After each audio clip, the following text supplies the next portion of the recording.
Namaskar, friends. Jai Kali, Jai Mahadev, Jai Bharat. I hope everyone is doing good.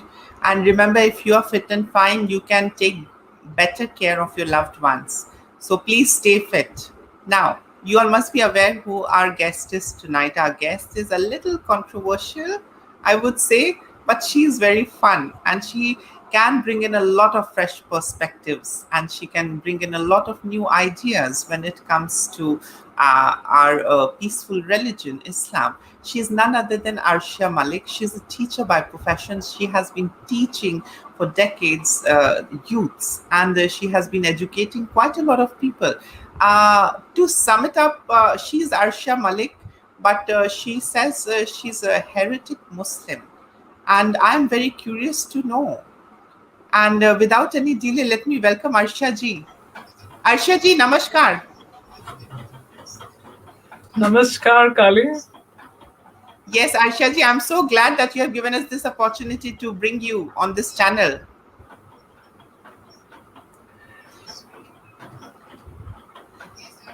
Arshia ji, now without any delay, I have a question. Your name says you're Arshia Malik. Your sentences get repeated. Your question gets repeated. I think your audio is a little bit back. Uh, I think everything is fine from here. Should I repeat my you are on a computer or a mobile, Arsha ji? I'm on a laptop. So why is it getting repeated? It should not. Okay, fine. So I'll just tell my question and then you may answer. Is that okay? All the lines are getting repeated. All the lines are God. getting repeated. Okay. Right. Arshia ji, you are Arshia Malik, but you I call think I yourself think to I be think a. I think I think I should leave and then join again. Probably that's the issue. I think I should leave and join again. Yes, yes, yes, yes, please. Okay, so I think Arshia ji was having some problem with her device. There was a lot of echo and a lot of things was happening. So Arshia ji से आज हम बहुत कुछ नई और interesting चीज़ें सीखेंगे और समझेंगे. अर्शा जी कम्युनिटी में रह के रिफॉर्म करना चाह रही हैं और बहुत दिन से एक्टिविज्म कर रही हैं, बहुत लोगों को मदद कर रही हैं, बहुत लोगों को समझाने की कोशिश कर रही हैं. And she loves Bharat and she is unapologetic. जब कभी भी भारत की बात आती है तो वो बिल्कुल खड़ी होकर ज़रूर कहती हैं कि मेरा भारत महान. तो अर्शा जी फिर से जुड़ चुकी हैं हमारे साथ. Arsha ji, is it better?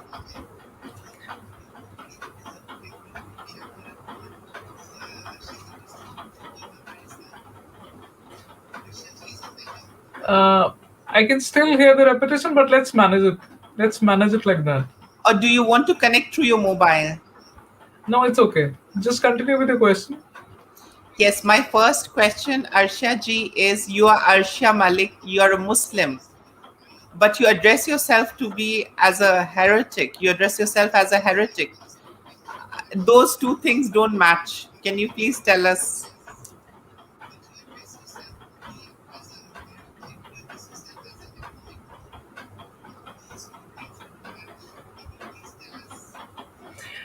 I belong to the Muslim heritage, and heritage is always accepted and owned.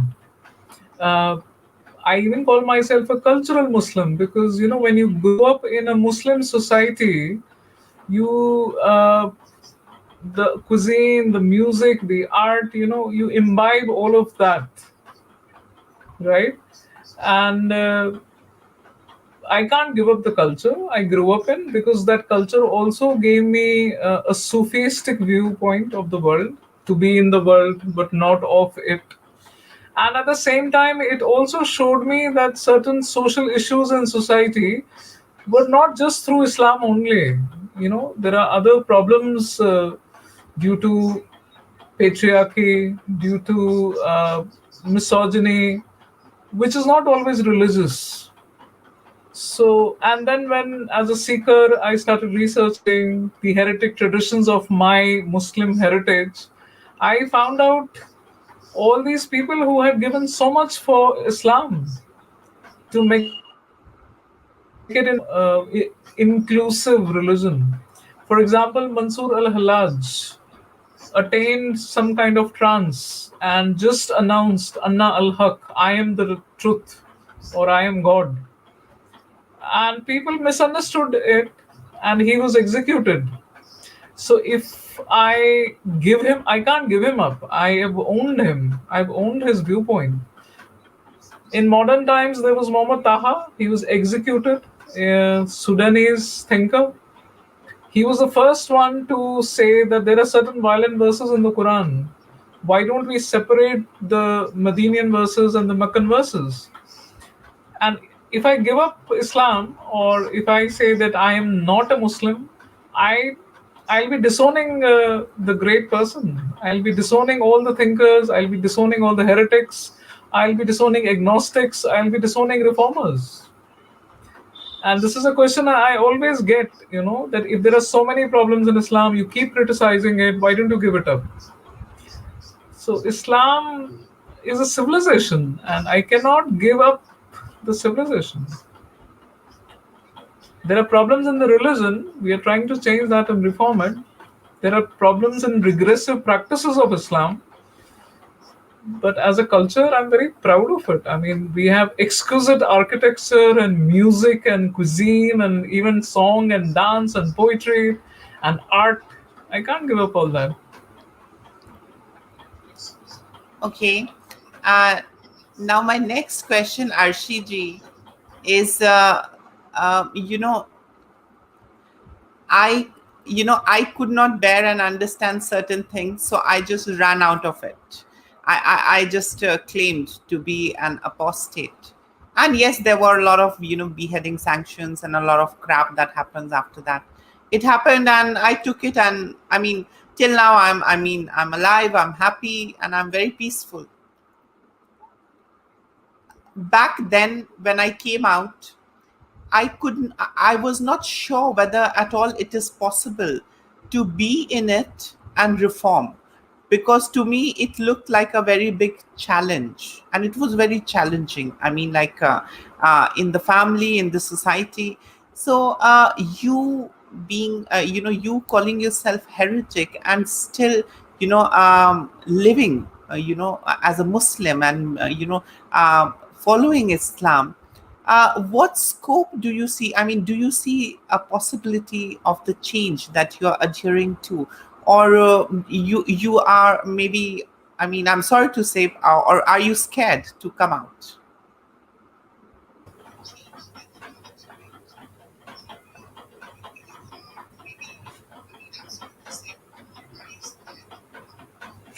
No, it's not about coming out. I openly say that I'm a skeptic. I'm skeptic that there is somebody out there controlling us, and I am skeptic that there was a revelation. I am skeptic that in the desert regions there was a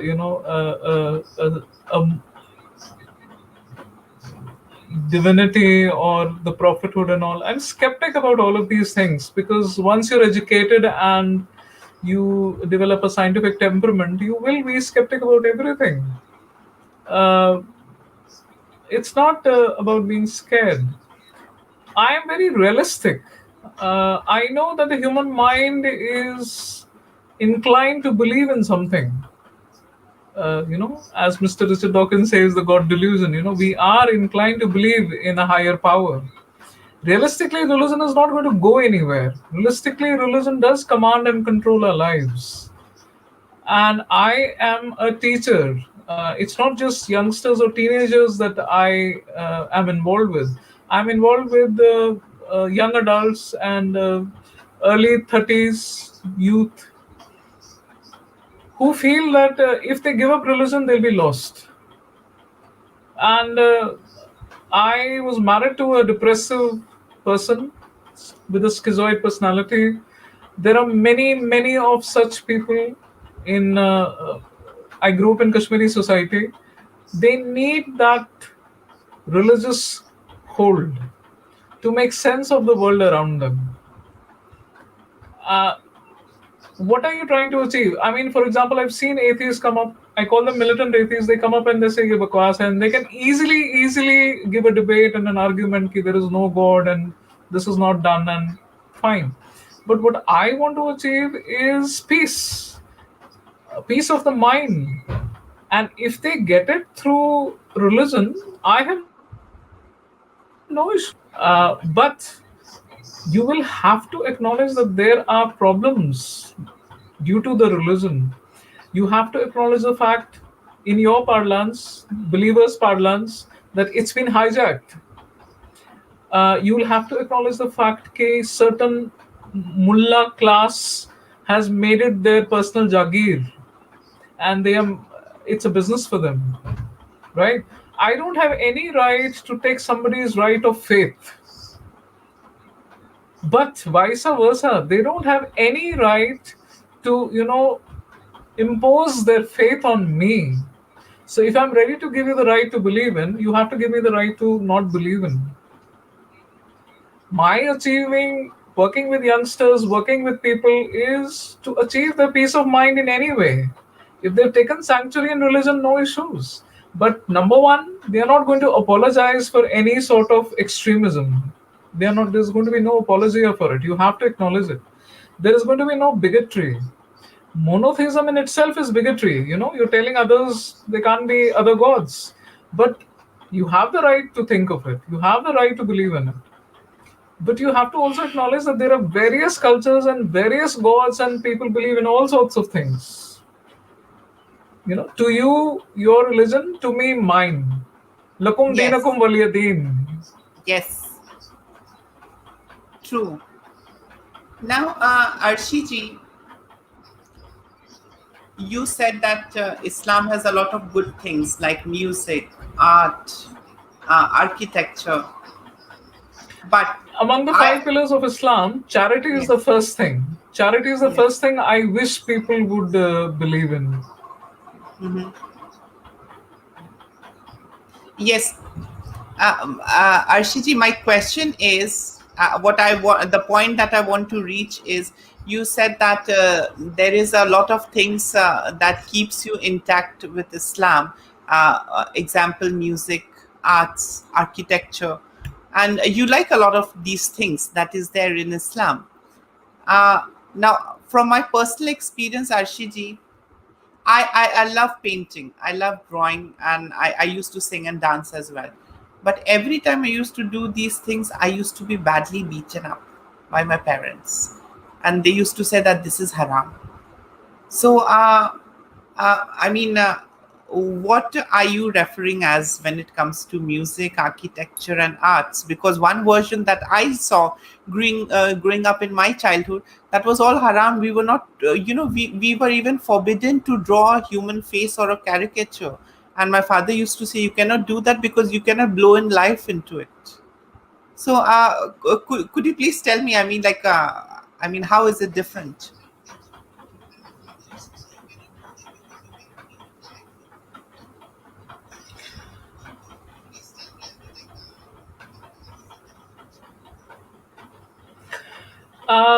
You have to acknowledge the fact that Muslims are not a monolith. Islam is different everywhere. If you go to Tunisia, it's different. If you go to Morocco, it's different. If you go to Afghanistan, it's totally different. Come to India, and personally, I feel the best form of Islam is preserved in India. You go to Egypt, it's completely different. Uzbekistan, completely different. I have not traveled much. I've never gone out of India, but I keep making friends outside my own culture and all sorts of Muslims. And the first thing you do when you interact with somebody is talk about, generally make friends and ask about the culture there. So you would be very surprised to know there are Muslims who dance.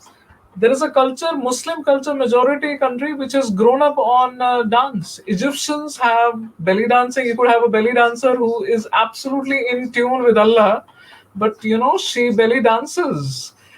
You can go to, you should see Turkey. Turkey have this fantastic. There is no segregation. Whatever I've been watching of the Turkish series, there's no segregation in marriages and all, and yet they have this beautiful choreographic dancing where the bride and the groom they dance together, and the music. I've seen the Kurds dance. The girls and the men join them. The beautiful dabka. I think it's called the dabka. And such dapper men, full of life and music and the moves and the swag. So it's different everywhere. हमारे यहाँ India में कवाली है. Kavali is music too. Of course, they tone it down. But then, now you have these youngsters, rapsters, pop stars coming up. They do praise the Prophet. It's rap. So Muslims are not a monolith. Somehow, you and me have ended up with conservative families where they felt that dancing and music and being happy and joyful was haram. Unfortunately, I'm in touch with a lot of Pakistanis and Bangladeshis friends. They also say the same thing. We grew up जहाँ पे वो हमको मना करते थे. The first time I put a gungru, I love gungru, I got a beating. I was learning Kathak and Chad was absolutely gave me a, kya hai ye? Because for him in his mind it was, tawaif and courtesans and all that. Right? Yes, yes. अच्छा अर्शिया जी, But- कुछ audience कह रहे हैं कि आप हिंदी में बात करें. They want to enjoy Okay. the conversation. बेशक, I don't जी. mind.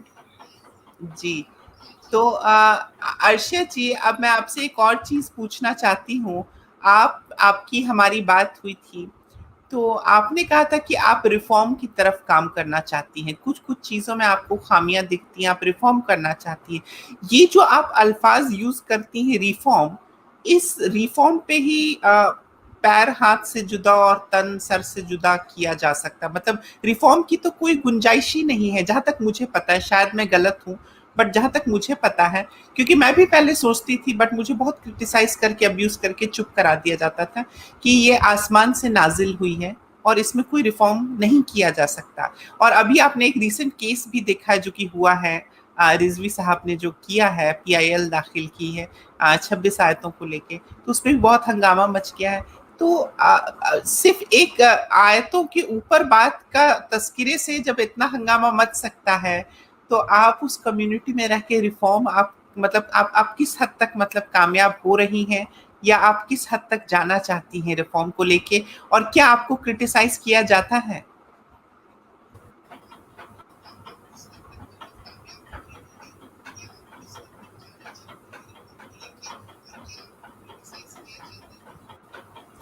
देखिए, मुस्लिम सबसे पहले ये भूल जाते हैं कि प्रॉफिट पहले ओरिजिनल रिफॉर्मिस्ट हैं, सबसे पहले रिफॉर्मिस्ट है. एंड अरब सोसाइटी में जो हमारे पास स्टोरीज आई हैं, वो ये है कि लड़कियों को सैंड में दबाया जाता था एंड बिल्कुल इन्फेंटिसाइड होता था, एंड विमेन को इतनी रिस्पेक्ट नहीं दी जाती थी. वो लोग बिल्कुल, वो कहते हैं ना, शटल, इंग्लिश में शटल कहते हैं, स्लेव्स की तरह उनको कोई एक स्ट्रक्चर नहीं था. कोई भी कहीं भी शादी कर लेता था, कुछ भी बीवियां, जो पेगन सोसाइटीज में यूजुअली होता है. तो he is the original reformist. जब उन्होंने ये whether it is divine revelation or human origin with divine inspiration, तो वो भी तो ओरिजिनल रिफॉर्मिस्ट हैं. उनका अगर आप लास्ट सर्मन देखेंगे, पढ़ेंगे, he is absolutely talking about respecting women, कि औरतों की इज्जत करें. एंड उन्हीं के अगर हम हदीस ले लें, सुन्ना ले लें, तो माँ के पाँव के नीचे जन्नत है. ठीक है, तो ये आपको सोचना पड़ेगा, मुस्लिम्स को ये सोचना पड़ेगा कि क्या हो रहा था, ऐसा क्या हुआ कि डिवाइन रेवोल्यूशन आया एंड वो सोसाइटी को चेंज होना पड़ा. एक स्ट्रक्चर आया, कुछ कानून आया, एंड एक लॉज वर सेट डाउन. ये कुछ डेफिनेटली कुछ हार्म हो रहा होगा सोसाइटी में, है ना, सोसाइटी को बहुत नुकसान पहुंच रहा होगा. तो अभी 14 सेंचुरीज के बाद भी हम ये सब जानते हैं कि एक्सट्रीमिस्ट इंटरप्रिटेशन की वजह से, वो जो बहुत ही मुल्ला लोग अपने फायदे के लिए उसको ट्विस्ट करते हैं, उससे क्या नुकसान हो रहा है हमारी सोसाइटी को. ऐसे कहने को तो मुसलमान लोग बहुत कहते हैं कि हमें चैरिटी देनी चाहिए, लेकिन आप ऑर्फनेजेस में जाइए तो बहुत बुरा हाल है, मदरसों में जाइए तो बहुत बुरा हाल है. आई मीन, ऐसे तो वो शोर शराबा करते हैं कि हमें नमाज नहीं पढ़ी दी जा रही है, लेकिन वो कभी उन बच्चों को जाके नहीं पूछते हैं कि आपको क्या पीठ पीठ पीठ के कोई या कोई इंसेस्ट तो नहीं हो रहा वहां पे, या कोई मोलेस्टेशन तो नहीं हो रही है, और यदि कोई केस ऐसा बाहर आता भी है तो वो दबा दिया जाता है। तो इस मामले में रिफॉर्म नहीं चाहिए क्या? इस मामले में हमें मदरसों को अकाउंटेबिलिटी के अंडर नहीं लाना चाहिए, मॉडर्नाइज नहीं करना चाहिए, एक नेशनल करिकुलम के अंडर नहीं लाना चाहिए? औरतें या तो अनमैरिड रह जाती हैं क्योंकि डाउरी मांग रहे हैं, या तो इस वजह से मैरिज होती है और अभी तक जो हो रहा था ट्रिपल तलाक फोन पे दिया जा रहा था, फेसबुक पे दिया जा रहा था, व्हाट्सएप पे दिया जा रहा था, क्योंकि खाना ठीक से गर्म नहीं था, चाय टाइम पे नहीं पहुंची, फ्रिवलस चीजों के लिए। तो क्या इसमें रिफॉर्म नहीं आना चाहिए था? क्या हमें इंस्टेंट ट्रिपल तलाक बैन नहीं करना चाहिए था? ये होता है रिफॉर्म। अच्छा, आपने सेग्रीगेशन रखा है, सबसे बड़ी प्रॉब्लम जो है सेग्रीगेशन की है। आप मॉस्क में औरतों को, हमारा जो एंट्रेंस होता है पीछे से होता है और मर्दों और औरतों के पीछे बीच में पर्दा होता है। पुराने जमाने में जब वो 600s में या पहली सेंचुरी में after Islam, it may have been necessary, लेकिन अभी टाइम चेंज हो गया है। औरतें शोल्डर टू शोल्डर खड़ा होके फैक्ट्रियों में काम करती हैं, सड़कों पे काम करती हैं, टैक्सीज चला रही हैं, दे टेकन ओवर सर्टेन फील्ड्स जो यूजुअली मेन का था। डॉक्टर्स हैं, इंजीनियर्स हैं, इंस्पेक्टर्स हैं, आर्मी में हैं, फाइटर पायलट्स हैं। तो फिर मॉस्क में ये सेग्रीगेशन क्यों हो? एंड अगर उस टाइम पे शायद मे बी कहा गया कि आपका ईमान डगमगा सकता है क्योंकि मेरा एक बाल दिख जाए, अभी तो ऐसा कुछ नहीं है। अभी आपका फेथ इतना स्ट्रांग है कि आप एक्सेप्ट कर सकते हैं कि मेरी जो बहन है या मेरी जो बीवी है या मेरी जो बेटी है वो फाइटर पायलट है, वो आर्मी में है, वो डॉक्टर है, तो मेरे साथ खड़े होके वो अल्लाह के सामने क्यों नहीं रह सकती? और क्या इसमें रिफॉर्म नहीं आना चाहिए कि मिक्स्ड ये वाले मॉस्क्स हों? एक आदमी ही क्यों इनको लीड करें? एक फीमेल क्यों नहीं लीड कर सकती हैं प्रेयर्स में, इमाम में? तो ये भी तो रिफॉर्म है कि आप एक्सेप्ट करो कि she can lead, she is qualified, she can become a qazi, जैसा हो रहा है इंडिया में। देयर आर विमेन काजीज भी अब बन रही हैं। तो रिफॉर्म होता है, हर एज में होता है। प्रॉफिट के टाइम से पहले जो हो रहा था अरेबिया में, उन्होंने भी तो रिफॉर्म लाया। उसके बाद अभी जो इस्लाम का हाल है उस हिसाब से तो रिफॉर्म बहुत जरूरी है। अब हम ये भी रिकॉग्नाइज करते हैं कि जो एलजीबीटी है कि वो एक बीमारी नहीं है, वो एक नेचुरल फिनोमेना है, नेचर में तो बिल्कुल है ही। अगर आप साइंटिस्ट से पूछें तो उनको मारना नहीं है, उनको एक डिजीज नहीं है, उनको एक्सेप्ट करें। सिर्फ उनकी सेक्सुअल ओरिएंटेशन डिफरेंट है, वरना वो तो हैं तो हमारे ही जैसे। चोट उन्हें भी लगती है, दर्द उन्हें भी होता है। ह्यूमनिस्ट वो भी हैं, वो भी मानते हैं कि ह्यूमन राइट्स हैं। जब कभी कहीं पे कोई नेचुरल डिजास्टर होता है वो भी तो आते हैं हेल्प करने के लिए। उन्होंने भी अडॉप्ट किया है बच्चों को जिनको जरूरत है, जैसे ऑर्फन्स को। तो फिर क्यों ना क्वेर या होमोसेक्सुअल इमाम हो? क्यों ना एक होमो, जैसे दाई अब्दुल्ला है, ही इज देयर। बहुत सारे मुस्लिम्स को शौक लगता है जब वो दाई अब्दुल्ला के बारे में सुनते हैं, but he is been accepted. ठीक है, वो एक फॉरेन कंट्री में एक्सेप्ट हुए हैं, लेकिन वो धीरे धीरे अफ्रीकन नेशंस के साथ, उनकी मुस्लिम कम्युनिटीज के साथ ही इज इन टच, और वो उनको बता रहे हैं कि ये भी एक्सेप्टेबल है। Is he the first gay imam? Again interpretation, Quran में इंटरप्रिटेशन, क्योंकि जहां तक मुझे पता है निकाब का कुछ नहीं है, एलजीबीटी का कुछ नहीं है। इट्स ऑल बाद में जो हदीथ आया था, एंड हदीथ इज समथिंग जो बहुत बाद में बना है। दिस इज समथिंग जो मुस्लिम्स भूल जाते हैं। उलेमा, जब खलीफ सिस्टम इस्टेब्लिश हो गया तो हर कोई खलीफ अच्छा नहीं होता था, कुछ करप्ट भी होते थे। एंड जैसा आप जानते हैं इंग्लिश हिस्ट्री के बारे में कि हेनरी दी एट ने तो पूरा चर्च ही चेंज कर दिया था क्योंकि उनको दूसरी शादी करनी थी। तो कुछ खलीफ ऐसे भी होते थे जो मुल्लाओं को बोलते थे कि इसको ऐसे इंटरप्रेट करो, इसको ऐसे डालो ताकि हम लोग पॉलिटिकली पावर में रहें। ठीक है, तो रिफॉर्म तो ये भी होगा कि मुल्लाओं ने जो कुछ सेंचुरीज पहले इसको हार्डन कर दिया, इसको ऑसिफाई कर दिया, हदीद को बिल्कुल वो हार्डन कर दिया, तो ये भी तो रिफॉर्म होगा। आपको देखना है आपकी नीयत क्या है। रिफॉर्म की नीयत है नुकसान कम करना, जो नुकसान हो रहा है। और हमारी बेटियां डोमेस्टिक वायलेंस का शिकार हो रही हैं बिकॉज एक वर्स जो कुरान में है वो इंटरप्रेट वैसे ही हो रही है। बेशक मुल्ला का इंटेंशन हो कि भाई ज्यादा नहीं, बस वो दातुन से मारना है या फेदर से मारना है, एक सेडिस्टिक आदमी ऐसे उसको इंटरप्रेट नहीं करेगा। जो एक सेडिस्टिक हस्बैंड है, he will beat the wife and say कि मेरे को सैंक्शन है मेरे रिलीजन से। तो यहाँ पे रिफॉर्म चाहिए ही चाहिए। हमारे बच्चे हैं जो इंडोक्ट्रिनेट हो रहे हैं एक्सट्रीमिज्म में। हिजाब एक पाइटी का होता है। आप in your 40s in your 50s आपने सारा सेटल कर दिया, आपके बच्चों की शादी हो गई है, नौकरी लग गई है, अब आप बिल्कुल उनके उसमें जाना चाहते हैं, फना होना चाहते हैं, व्हाटएवर तो यू पिक अप द हिजाब। It's not just about covering, आप एक दुनिया से भी एक सॉर्ट ऑफ हिजाब कर लेते हैं, यू एंटर इनटू पाइटी। लेकिन एक 6 साल बच्चे को आप ये कह रहे हैं कि ये कपड़ा तुम पहनोगी तो तुम अपना ऑनर बचाओगी और तुम बहुत ही पाइटी का काम कर रही हो। और वही बच्ची फिर 10 साल 15 साल के बाद बड़े होके हम जैसों को कहती हैं कि तुम तो यूर अ स्लट, तुम हिजाब नहीं पहन रही है। वो कंडीशन बच्ची मुझे बताएगी कि I am not a good, I am a bad woman just because I am not covering my hair. मैं अभी भी दुनिया में हूँ, मैं दुनिया में इंटरैक्ट कर रही हूँ लोगों के साथ, मुझे अभी आइसोलेशन में जाने की जरूरत नहीं है।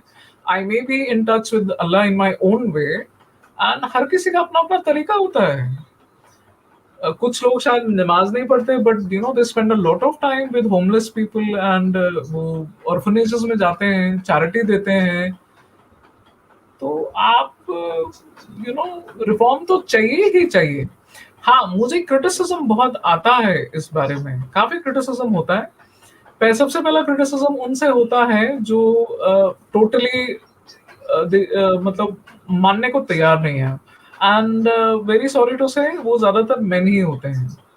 उनको तो पहले यही चिढ़ता है कि एक औरत बात ही क्यों कर रही है, क्योंकि उनका जो इंटरप्रिटेशन इस्लाम का है कि she should not be heard, she should not be seen. ठीक है ना। फिर सबसे पहले तो वो मेरे पेरेंट्स को ही लेके स्टार्ट होते हैं। और जैसा आप जानते हैं इंडियंस रेसिस्ट होते हैं, तो for them I am the dark bitch. हाँ, बिल्कुल। दूसरा फिर ये होता है मॉडरेट्स, जो उनका एक सर्टन सेटअप में पले बड़े हैं और वो जानते हैं कि कुछ प्रॉब्लम्स हैं, तो फिर वो थोड़ा एक स्पेस देते हैं मुझे लिसन करने के लिए, जिसकी चलो सुन लेते हैं। बेशक अगर हम अपना माइंडसेट चेंज ना करें तो वो सुन लेते हैं। कभी कभार कुछ डिबेट हो जाता है, जब ज्यादा डिबेट ट्रुथ की बाउंड्रीज को स्ट्रेच कर देता है तो वहां पे वो हिल जाते हैं और फिर वापस वहीं आते हैं गालियों पे। ठीक है ना। तो मॉडरेट भी ऐसे हैं, they don't want to rock the boat. वो अपनी दुनिया को ज्यादा हिलाना नहीं चाहते हैं, अपनी पोजीशन को। फिर मेरे पास क्रिटिसिज्म तो नहीं आता बट एक वो क्रिटिकल एक्सेप्टेंस आती है कि ठीक है आप ये सब बातें कह रहे हैं, लेकिन जैसा हमारा वर्ल्ड पॉलिटिक्स आज चल रहा है, मुसलमान खतरे में है, हमारी आइडेंटिटी का क्या होगा, हमारी कम्युनिटी का क्या होगा अगर हम ये सब बातें करने लगे।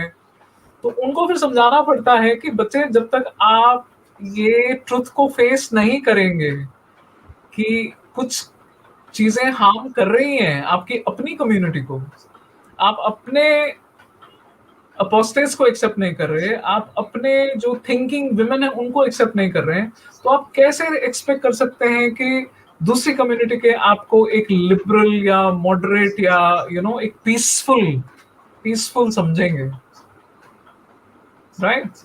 तो क्रिटिसिज्म Yes. तो आता है, जो बिल्कुल आपको हार्म करना चाहता है, लाइक आई गेट थ्रेट्स, तो उनको तो मैं टोटली शट डाउन करती हूँ because I am very intolerant of intolerance.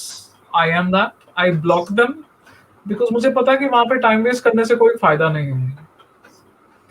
जो ये मॉडरेट है, I give them a lot of patience and leeway because सालों लगते हैं, एक मॉडरेट मुझे फिर वापस आके बोलता है आप 6 साल पहले सही कह रही थी, ठीक है ना, तो वो पेशेंस रखनी पड़ती है।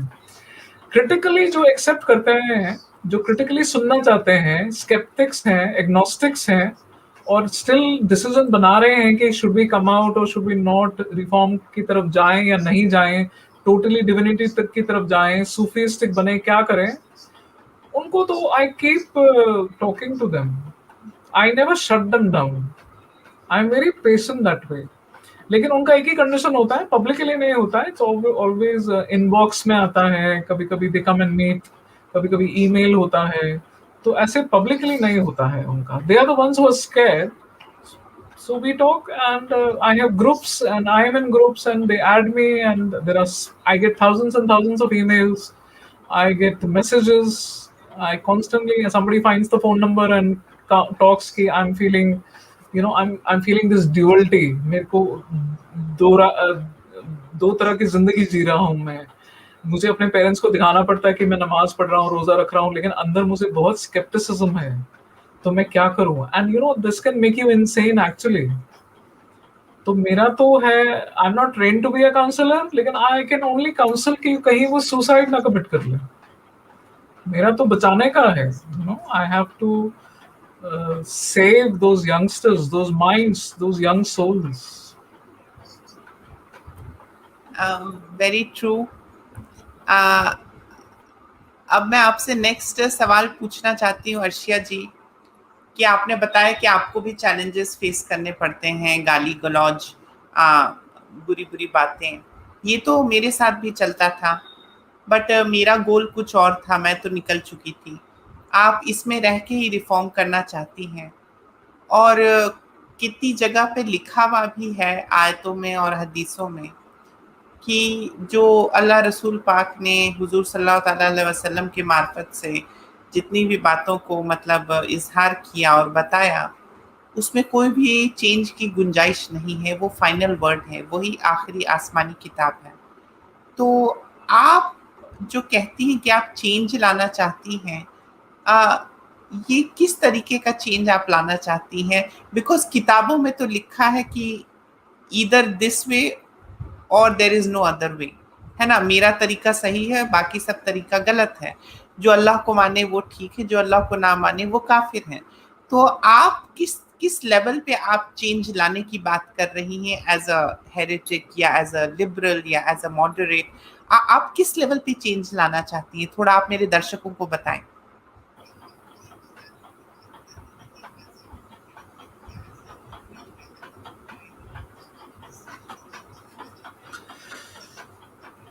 देखिए, मैं I will stick to Abrahamic religions, क्योंकि हिंदुइज्म पे बात करने का ना मेरा हक है, और हिंदुइज्म को मैं बहुत एडमायर करती हूँ।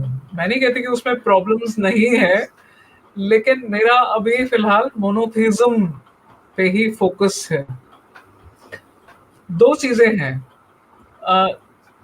जूडिज्म की जो किताब है तोरा, उसमें भी प्रॉब्लमैटिक वर्सेस हैं, मिसोजिनिस्टिक वर्सेस हैं, मिसोजिनिस्टिक मतलब विमेन हेटिंग, ठीक है ना, औरतों से जो सख्त नफरत करते हैं, होमोफोबिक वर्सेस हैं, अभी भी रिग्रेसिव प्रैक्टिसेस हैं लिखे हुए, स्टोनिंग फॉर अडल्ट्री, स्टोनिंग मतलब पथराव से मार देना, बारबारिक पनिशमेंट्स, लैशेस, बेहेडिंग, सब कुछ है।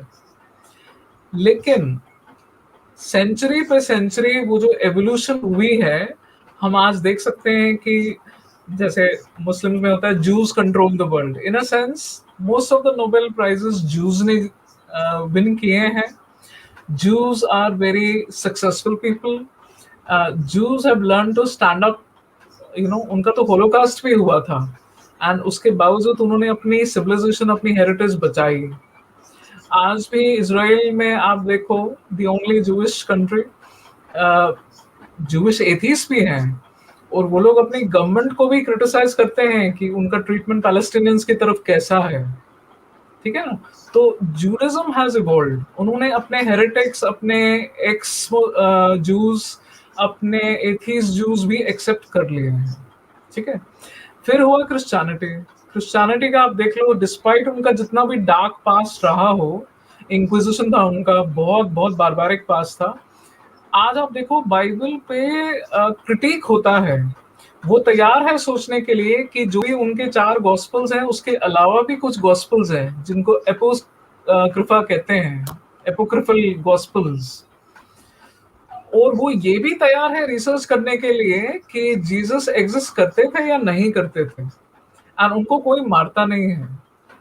एक प्रॉपर रिसर्च पेपर्स उनके डेवलप होते हैं, बुक्स लिखी जाती हैं, and they are fine with it. मेरा पर्सनल मोमेंट बहुत फेवरेट है, मुझे याद है जब मैंने क्रिस्टोफर हिचन्स को देखा था डिबेट करते हुए with Tariq Ramadan, and Tariq Ramadan is the grandson of Hassan al Banna. Tariq Ramadan is part of the Muslim Brotherhood, ठीक है ना। एक कॉन्जर्वेटिव माइंड के साथ जिस तरह से हिचन्स ने डिबेट किया very civilly, even Tarek had to be very civil, और उनका डिबेट अपने रेवरेंड एक थे क्रिश्चियनिटी की तरफ से, उनके साथ डिबेट था। तो इस ईस्टर्न कंट्रीज में, एशियन कंट्रीज में ये सिविलाइज्ड डिबेट देखने को मिलता नहीं है। If you see Arab channel पे कभी कभी हम देखते हैं, कभी शेयर हो जाता है कि पैनल बैठा हुआ है, सडनली इतना गुस्सा आ गया दोनों पार्टीज को, वो उठा के वो टेबल तोड़ना फाड़ना, एंड द एंकर को ही उठा के फेंक दिया, यू नो। तो वो मकसद वो है जब ये मोनोथेस्टिक रिलीजन्स इस स्टेज पे आए हैं कि ये अपनी ही किताब को रिसर्च कर सकते हैं, अपने प्रॉफिट के बारे में रिसर्च कर सकते हैं, तो हम क्यों नहीं उस बाउंड्री ऑफ ट्रुथ को स्ट्रेच करने में क्या डर है। ये तो प्रॉफिट के ही वर्ड्स हैं कि अगर आपको नॉलेज चाहिए आप चीन तक भी जा सकते हैं ना। Why China? क्योंकि उस जमाने में चीन तक पहुंचना बहुत मुश्किल था। देयर वाज नो फ्लाइट और ट्रेन और एनीथिंग, आपको कैमल पे ही जाना था। सो मकसद ये है कि डिसएग्रीमेंट को नॉर्मलाइज करना, स्पेस देना उनको जो डाउटर्स हैं, स्पेस देना उनको जो क्वेश्चन कर रहे हैं, क्वेश्चन का जवाब क्वेश्चन से, अल्फाज का जवाब अल्फाज से, फतवा नहीं, बेहेडिंग नहीं, थ्रेटन नहीं, ऑस्ट्रसाइज नहीं। ऑस्ट्रसाइज मतलब वो जो क्या कहते हैं, वो हुक्का पानी बंद कर देना, वो नहीं। एक वो स्पेस मिले। क्या फर्क पड़ता है अगर हम ये कहें कि कुरान में कुछ प्रॉब्लमेटिक वर्सेस हैं, वो एकदम से आपकी तरफ से फतवा क्यों आना चाहिए, राइट? अगर हम ये कहते हैं कि उसमें एक ह्यूमन हैंड रह सकता है, क्योंकि आपका जो एविडेंस आ रहा है, जैसे जैसे मॉडर्न टेक्नोलॉजी आती जा रही है, आर्कियोलॉजिकल साइट्स बढ़ रहे हैं, आप ये देख सकते हैं कि पंक्चुएशन मार्क्स नहीं थे कुरान में। तो क्या पता जिसने वो लिखा हो शीप स्किन पे, पार्चमेंट पे, जिस पे भी, उसकी तरफ से कोई गलती हुई हो। ऐसा हम क्यों नहीं मान सकते कि हूर और हूरा का गड़बड़ हो सकता है? हूर इज वर्जिन्स, हूरा इज रॉयल ग्रेप्स, ठीक है? तो ह्यूमन एरर हम क्यों नहीं मान सकते? हमें क्यों ये क्लेम करते रहना है कि ये अनचेंज्ड है? जब आज की डिजिटल टेक्नोलॉजी में आप देखिए कितना डिसइंफॉर्मेशन है, डिस्पाइट कि सब कुछ रिकॉर्ड होता है, छपता है, एंड फिर भी हम देखते हैं एक इंसिडेंट को कितने तरीकों से देखा जाता है। यू नो, द रोस्टरमॉन इफेक्ट, एक ही चीज को 9 लोग 9 तरीके से देख सकते हैं इस जमाने में, when everything is recorded। तो हम ये क्यों ना माने कि उस टाइम पे जब कुछ रिकॉर्ड ही नहीं था, कुछ तो कहीं पे गड़बड़ हो सकती है। ये हम सिविलाइज तरीके में क्यों नहीं आर्ग्यूमेंट कर सकते हैं? फ्री थिंकर्स जो होते हैं, जो ये सब सोचते हैं, उनको पाकिस्तान का वो जो मशाल खान था जिसको उन्होंने पीट पीट के मारा, we lost that wonderful person, why does it have to be like that? इतना क्या आपका ईमान चैलेंज हो गया कि आपने एक यंग पर्सन को पीट लिया, पीट के, और वो लास्ट मोमेंट पे पानी भी मांग रहा था, आपने नहीं दिया। एक बाप से एक बेटा छीन लिया आपने, और एक mob, you know, there is a mob against one person just because वो freely he would be thinking, और वो छुपाता नहीं था अपना फ्री थिंकिंग। तो ये एक स्पेस कायम करने के लिए, एक सिविलाइज डिबेट रखने के लिए, एकदम से आप अपने आप को पीसफुल कहते हैं, एंड देन यू से कि anybody who questions us of being peaceful, behead them. Look at the irony. ये एक मीम बन चुका है आज, वेरी फनी मीम, लेकिन ये है, you are demanding the world कि आप हमको एज पीसफुल देखें, एंड येट आप पीसफुली बैठ के दो लफ्ज सुन भी नहीं सकते, राइट? तो ये है why is it always with इस्लाम कि हम लोग ऑफेंड होते हैं। किसी ने अगर कार्टून बना दिया कहीं पे, आपको क्या फर्क पड़ता है? You have the button, you don't watch it, you don't see it, you don't read it. I don't like Hitler और नाजिज्म, मैंने मेन कैम्प नहीं पढ़ी, I have never bought it, right? आपको नहीं अच्छा लग रहा, you don't by the Rushdi book, ठीक है ना?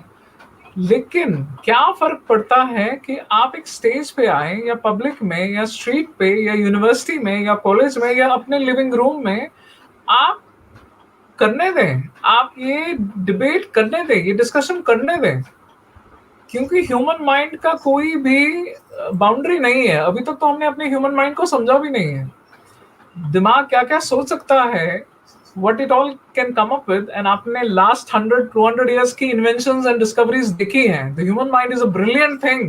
I don't think any computer matches it.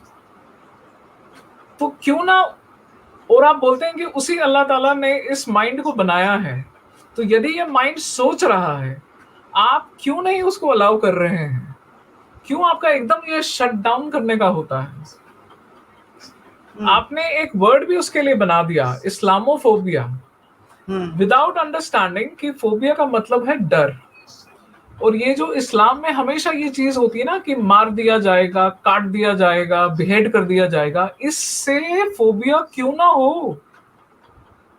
होना तो चाहिए था वर्ड मुस्लिम फोबिया, जो कि होता है, मुस्लिम्स के अगेंस्ट डिस्क्रिमिनेशन होती है, एंटी बिगेटरी होती है, यू नो, मुस्लिम्स के अगेंस्ट डिस्क्रिमिनेशन होती है। लेकिन कोई भी आके आपका स्टार्ट करे, आई am a cultural critic, I do, मैं करती हूँ क्रिटिसिज्म जो रिग्रेसिव प्रैक्टिसेस है इस्लाम में, जैसे हिजाब है, बुरका है, ट्रिपल तलाक है, 4 वाइफ्स का है, इवन इनहेरिटेंस का बहुत सारा प्रॉब्लम है शरिया लॉ में, मैं करती हूँ, राइट? तो आप क्यों नहीं वो अलाउ करेंगे? वो क्यों अलाउ ना हो? वो हमारे लाइफ को अफेक्ट करता है। जी, अब मेरा एक और सवाल है अर्शी जी आपसे। मेरा आपसे ये सवाल है कि हम सब तो स्टार्टिंग में हमारे वंशज तो हिंदू थे, अरब से तो घोड़े पे बैठ के आए नहीं थे, यूं यूं तलवार चलाते हुए वो आए तो थे नहीं, वो तो हिंदू ही थे। अब कुछ कारणवश वो फिर कबूल कर लिए इस्लाम। अब मेरा आपसे ये सवाल है कि लोग अपने पास्ट को भूल के, अपने एंसेस्ट्री पास्ट को भूल के, लोग आज मिमिक करना चाहते हैं अरब को, उनके कट्टरपंथी आइडियाज को लोग यहाँ पे यूज करना चाहते हैं। वो तोप पहनते हैं, वो लंबा लंबा हिजाब पहनती हैं औरतें, और कहते हैं कि ये इस्लाम है, ये हमारा ये है। तो वहाँ के जो अरबी लोग का जितना नाटक नहीं है, यहाँ पे हिंदुस्तानी मुसलमानों का उससे बहुत ज्यादा ही लेवल पे अलग ही नाटक है। और वो भूल जाते हैं कि वो अरबी कभी भी नहीं बन पाएंगे, वो हिंदुस्तानी थे, वो हिंदू थे, और उनके अंदर वो डीएनए है, वो जीन है हमारे हिंदू पुरखों का। तो ये ऐसा मसला क्यों हो रहा है? क्या आप इस पे रोशनी डाल सकती हैं अर्शिया जी?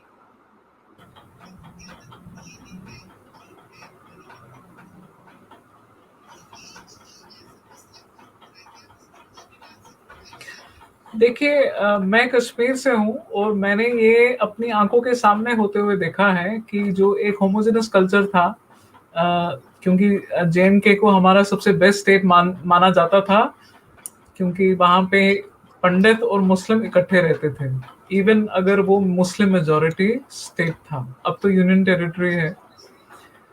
और 30 सालों में, 90 से, मैं 15 साल की थी, से जो मैंने देखा चेंज होते हुए, सब कुछ अरबाइज्ड हो गया। मैं ये जरिया भी बता सकती हूँ, टीवी, जैसे सैटेलाइट टीवी आया तो वो सारे अरबी चैनल्स, प्रीचर्स हमारे पास आने लगे लिविंग रूम्स में, इंटरनेट आने लगा। हमारा जो कौम है वो ये मैं मानती हूँ कि कॉलोनियलिज्म की वजह से, इंपीरियलिज्म की वजह से बहुत दब गया है, चाहे वो हिंदू हो या मुसलमान हो।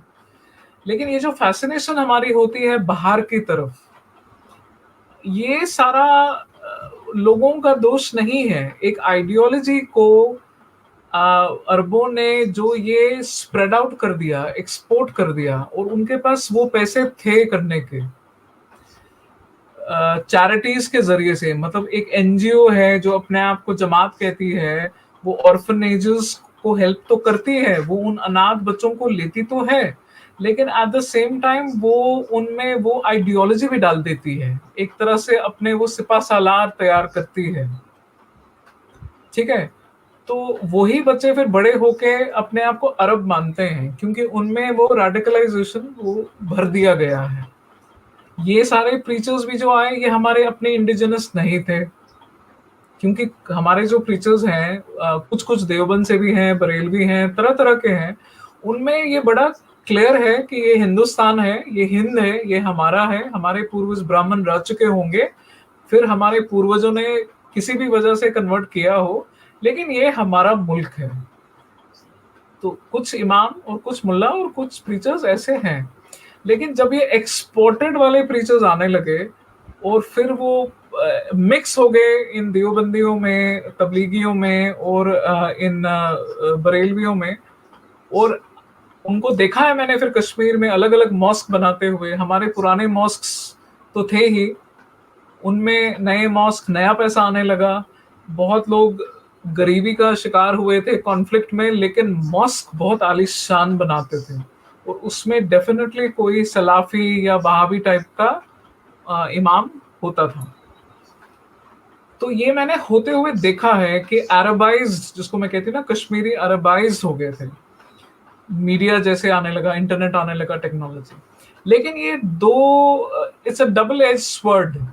उसी टेक्नोलॉजी ने हमें ये भी दिखाया कि जो ये इतना हम लोग पाकिस्तान की फैसिनेशन रखते हैं, वहां पे एक्चुअली क्या हो रहा है।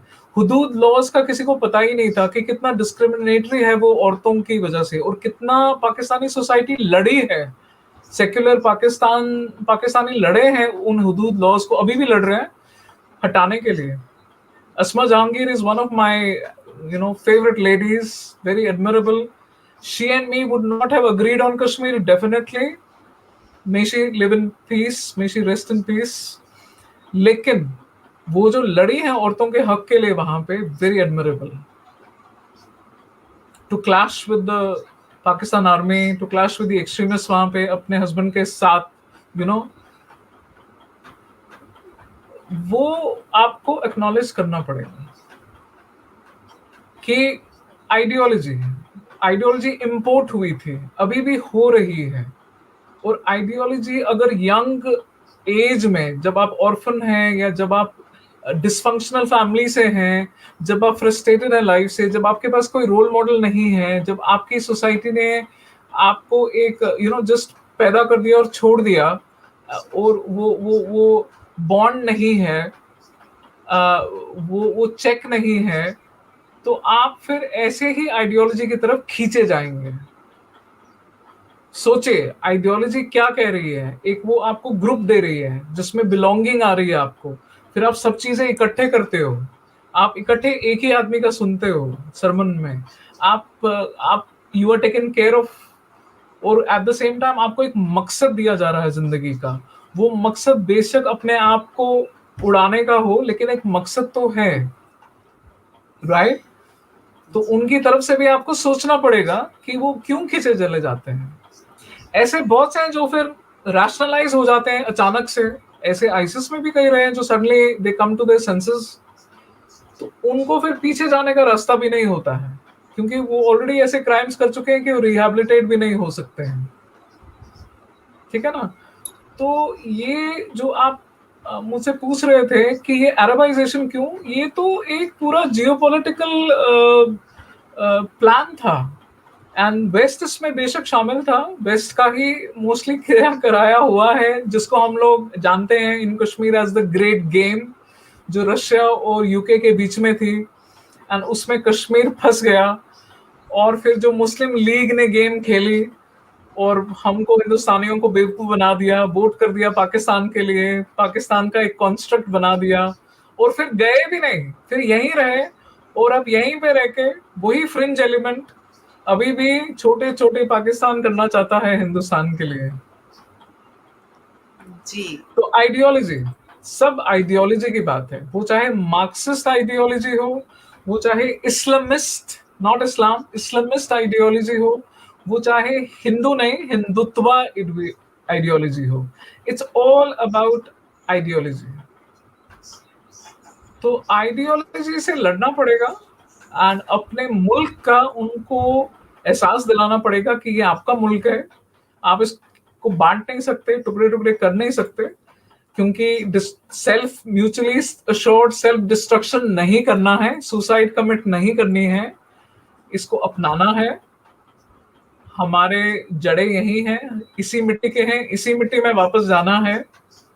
तो ये है, और उसके लिए वो अरब उसको वापस भेजना पड़ेगा एंड हमारी जो इंडिजिनस स्पिरिचुअलिटी है, बुद्धिज्म हो, सिखिज्म हो, जैनिज्म हो, हिंदुइज्म हो, एंड फिर हिंदुइज्म में भी कितना कुछ है, वो अपनाना पड़ेगा। हाँ, इस्लाम को फेंकना नहीं है बाहर, लेकिन एज आई सेड, मैं मानती हूँ द बेस्ट इस्लाम जो है वो प्रिजर्व्ड है इंडिया में, भारत में, क्योंकि आज भी मैं देखती हूँ दरगाह जाके, ऐसी हिंदू वुमेन आती हैं, मन्नत मांगती हैं, धागा बांधती हैं कि बच्चा हो। मेरे घर पे हमेशा कश्मीर में सिवैयां फिरनी जाती हैं चढ़ावे के लिए मंदिर में, हमारा एक हनुमान मंदिर है वहां पे, राम मंदिर है। तो ये जो म्यूचुअल जो हमारे सूफीज हैं, हमारे जो रहे हैं ऋषि, हमारे जो भक्ति मूवमेंट जो था, कबीर जी एंड मीरा जी, ये तो है, ये इथॉस तो हिंदुस्तान में है। प्रॉब्लम अब मेन स्ट्रीम मीडिया की है, वो ये सब नहीं दिखाता है, वो हमेशा नेगेटिव पे फोकस करता है। आप हिंदुस्तान की गलियों में जाएं, मोहल्लों में जाएं, गांव में जाएं, लोग रह रहे हैं, they are living very mutually. हाँ, एक आध इंसिडेंट होता है, लिंचिंग का होता है, मर्डर होता है, ये अभी अभी बहुत ही दुखनाक घटनाएं घटी, जो 14 साल बच्चा वो म्यूटिलेट हुआ, फिर एट द सेम टाइम दूसरी तरफ से मुस्लिम्स में अखलाक का भी मर्डर हुआ था। तो ये मीडिया बहुत ज्यादा प्रोजेक्ट करती है, इतना ज्यादा प्रोजेक्ट करती है कि अब तो वेस्ट ने भी कहना शुरू कर दिया है कि इंडिया एक इलेक्टोरल डेमोक्रेसी नहीं है, पार्शली फ्री डेमोक्रेसी है। अगर हम थोड़ा पॉजिटिव मीडिया आ जाए, ऐसे वाले स्टोरीज करें, I love that page the better India, कितना कुछ कर रहे हैं हमारे आईएएस ऑफिसर्स, हमारे इनोवेटर्स, पैंडेमिक में हर किसी वर्ग के लोग कितना पुश हुए हैं इन्वेंट करने के लिए। लड़कियां हमारी कैसे कैसे आइडियाज लेके आ रही हैं पानी के लिए, घर में कुआं खोदने के लिए, हैंड वाली वॉशिंग मशीन बनाई है जो हाथ से कपड़े धो सकती हैं, but at the same time आपको ज्यादा कुछ नहीं करना है। इतना कुछ हो रहा है, इंजन्स बना रही हैं, ट्रैक्टर को कैसे ठीक से चलाना है, इतना कुछ हो रहा है। अगर ये चीजें ज्यादा मीडिया करे, क्योंकि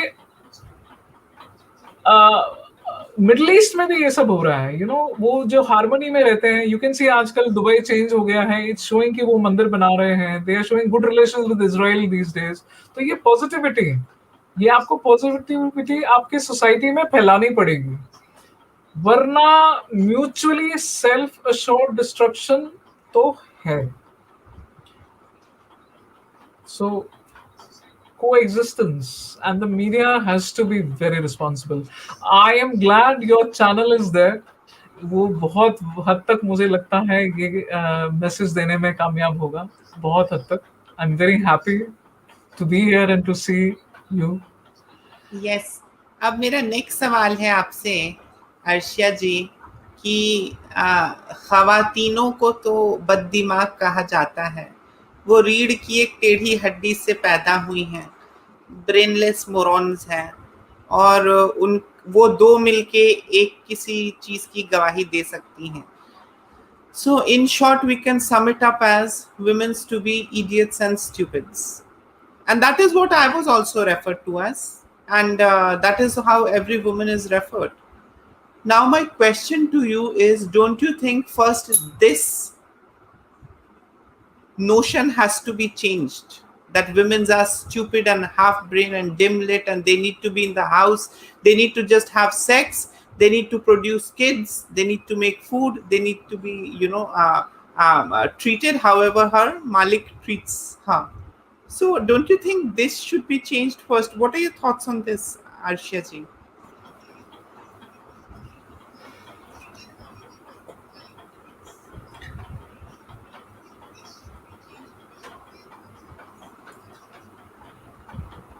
देखिए, मैंने आपसे कहा ना कि इस्लाम बेस्ट प्रिजर्व्ड इंडिया में है क्योंकि उसको इंस्पिरेशन हिंदुइज्म से मिल सकती है. आपका एक वर्ड है हिंदुइज्म में, अर्धांगिनी, ठीक है. और शिवजी का जो रूप है, half woman female and half male, right. जी, अर्धनारीश्वर. सोचिए मुस्लिम्स कितना इंस्पायर हो सकते हैं इस चीज से कि दोनों एस्पेक्ट्स अपनाए गए हैं, ठीक है, अर्धनारीश्वर, ठीक है.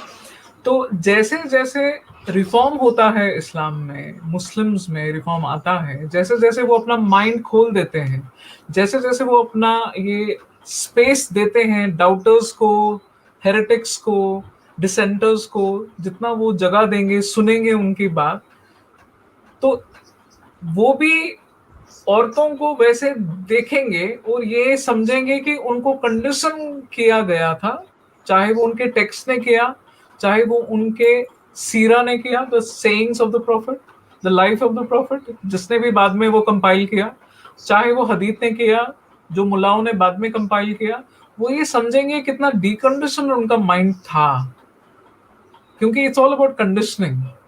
And Islam kind of conditions you, वो बिल्कुल कंडीशन करता है कि औरतें सेकंड ये हैं, सेकंड क्लास सिटीजन्स हैं, एंड उनका कोई हक नहीं है, वो दिखनी नहीं चाहिए, वो सुनी नहीं जानी चाहिए, सोचने की तो बात ही नहीं है, यदि वो सोचती भी है तो अपने तक रखे, ठीक है ना. विटनेस के मामले में भी 2 witnesses as compared to male 1 witness, जो कि किसी वजह से डाला गया था, बट वो ट्विस्ट करके अगेन वो प्रेजेंट किया हुआ. तो सोचिए कि अगर मुस्लिम्स खुल जाते हैं, अपनी मस्जिदें खोल देते हैं, ठीक है, हिंदुओं को अपने हार्ट्स एंड माइंड्स खोल देते हैं, तो कितना इंस्पायर हो सकते हैं वो हिंदूज से. And vice versa, I know Hindus are inspired by Muslims. Lots of Hindus tell me how much they love the Sufistic message of Islam. कितना उनको हमारी कवालियाँ, हमारा आर्किटेक्चर, जिसको एक अलग नाम है इस्लामोफिलिया, वो भी एक नाम है. People who love Muslims irrespective of क्या हो रहा है, दे जस्ट लव मुस्लिम्स. तो इस्लामोफिलिक्स भी है. तो सोचिए वाइसा वर्सा कितना इंस्पिरेशन और कितना एक होमोजेनस नया रिलीजन पैदा हो सकता है, क्योंकि ये कश्मीर में हुआ है. हमारी जो यू कुड से हमारी जो स्टेट पोएट्स हैं, जो लल्लेश्वरी थी पंडित्स के लिए और हमारे लिए लल्ला आरिफा थी, उनकी सेइंग्स और जो उनके बाद उनके डिसाइपल्स आए, उनसे इंस्पायर होके the best aspects of Islam and the best aspects of Hinduism, they amalgamated into Kashmiri Shaivism. और जो मैं बार बार कहती रहती हूँ कि Kashmiri Shaivism is taught in US and UK universities, वहां पढ़ाया जाता है. Unfortunately, हमारे यहाँ अभी तक उसका, आप भी, you're also showing me a surprised expression. No, I mean, I am unaware. हाँ. And it should be started, especially if they started in Nalanda. It would come back to its place. And I'm hoping they do it in Takshashila also in Pakistan, Takshila. I am in touch with them, and they've just started discovering Kashmiri Shaivism, the Pakistani seculars, and वो कर रहे हैं, वो books मांग रहे हैं, वो ये सब आर्टिकल्स मांग रहे हैं, एंड वो पढ़ रहे हैं, एंड वो कुछ ना कुछ डेफिनेटली करेंगे. हमारा जो शारदा पीठ है, you know, the ancient Sharada Peeth which is in PoK, and this is what can happen, coexistence. Why not merge the two thoughts? दोनों थियोलॉजीज को मिक्स क्यों ना करें? अगेन, मुझे पता है पहले से ही दिमाग में क्रिटिसिज्म होगा, कैसे हो सकता है, नहीं पॉसिबल है. एक जमाने में तो उड़ान भी इम्पॉसिबल मानी जाती थी, और आज देखें दुनिया एक ग्लोबल विलेज बन गई है. So Muslims can get inspired by Hindus. You have, आपके हिंदुइज्म में संख्या थियोलॉजी है विच इज एथिस्टिक, राइट? हमारे में भी है. We had the Mutazilite movement, जिसमें Ibn Rushd stands towering, Ibn Sina, you know, अलमारी, जिन्होंने टेक्स्ट के बजाय रीजनिंग को ज्यादा दर्जा दिया. तो मुतज़लिट मूवमेंट को वापस लाया जा सकता है. अशराइट मूवमेंट जो चली इमाम गजाली की वजह से, जिसकी वजह से बाद में फिर यू नो मॉडर्न टाइम्स में सलाफिज्म आया, वहाबिज्म आया, it's a full chain. Asharite movement को खत्म किया जा सकता है, मुतज़लित को ले आइए. एंड हेरेटिक्स, जनादिक, जिंदिक प्लूरल, उनको अपना वो पोजीशन वापस मिलेगा. एंड ऐसे बहुत से हैं, बहुत से. Ancient times, medieval times, modern times में अभी तक कितना कुछ हो रहा है मुस्लिम वर्ल्ड में. यू नो, हेरेसी एक नेगेटिव वर्ड नहीं है. हेरेसी को समझना पड़ेगा. हेरेसी क्या होती थी? जिंदक, जनादिका, टू बी जिंदक, टू क्वेश्चन. वो क्वेश्चन करना हिंदूज में भी है, मुस्लिम्स में भी है, आई थिंक सिखिज्म में भी है, एवरीवेयर देयर इज. मार्क्स में भी है, मार्क्सिज्म में भी है, लेफ्ट में भी है. So both communities can get inspired. I will send a few links on Kashmiri Shaivism, आप वो शेयर करिए, एंड आई होप कि अगली बार हम दोबारा उस पर बात करेंगे. आई एक्सपेक्ट कि आप किसी एक्सपर्ट को बुलाएंगे. There are lots of experts Kashmiri Shaivism पे. जी. अब अर्शिया जी, आपने जब कहा अबाउट म्यूजिक, आपने जब कहा सांख्य फिलॉसफी, आपने कहा एथीस, आपने कहा डुअलिटी, प्लूरलिस्टिक अप्रोच, तो यहाँ पे मैं ऐड इन करना चाहती हूँ कि हमारा जो सनातन धर्म है, जहाँ से हमारी उत्पत्ति हुई, वहाँ पे भी there are various school of thoughts, and every thought leads to one goal, and that one goal is detachment, and looking inwards and improvising yourself, and then again coming back after improvising and contributing to the nature, to the society, and coexisting. So now when it comes to Islam, I felt a very opposite thing. Islam has got only my way is the right way, and वो आपस में भी लड़ते रहते हैं, and a lot of things is there, so we'll not go into that. Now when you say about the atheists and heretics and all of that, there is a culture of tark vitark, shastrarth, debates. So that is a very primordial activity that used to be carried on, and that was there, that existed in the Sanatan Dharma, in the Gurukulas and in the different pathshalas, where they used to debate on different topics, and everyone used to come up with their knowledge and thesis and wisdom attached to it. And there was no fight. There was no fight at all. People had that humility to sit together and discuss out things. So that is about the Hindu thing. But when it comes to the Islamic point of view, यहाँ पे तो if you don't follow the book, if you don't follow the superhero, if you don't follow the God who is sitting in the seventh heaven, the moment you don't follow or you question, you are subjugated हर तरीके से. मतलब आप मुनाफिक हो, आप मुल्हिद हो, आप ये हो, फलाना हो, ढिमकाना हो. तो मेरा आपसे ये सवाल है कि आपने जिस हद तक भी समझा इस्लाम को और आप जिस हद तक कोशिश कर रही हैं, I personally think you are not a typical practicing Muslim, but you are a very rational, you are a very moderate and liberal person when it comes to Islam, and you want changes to happen within. But to be honest, Arsha ji, it is forbidden that nothing can be changed. So the you have all. I mean, since throughout the discussion you had been insisting that you want that reform. So are you saying that whatever has been recorded, there is 100% possibility of manipulation, whether it be political or whether it be control establishment, agenda could be anything? It was there. This is not the Islam that you know of or your heart says, but the Islam that is presented is adulterated version. So what are your thoughts on that, Arshia ji?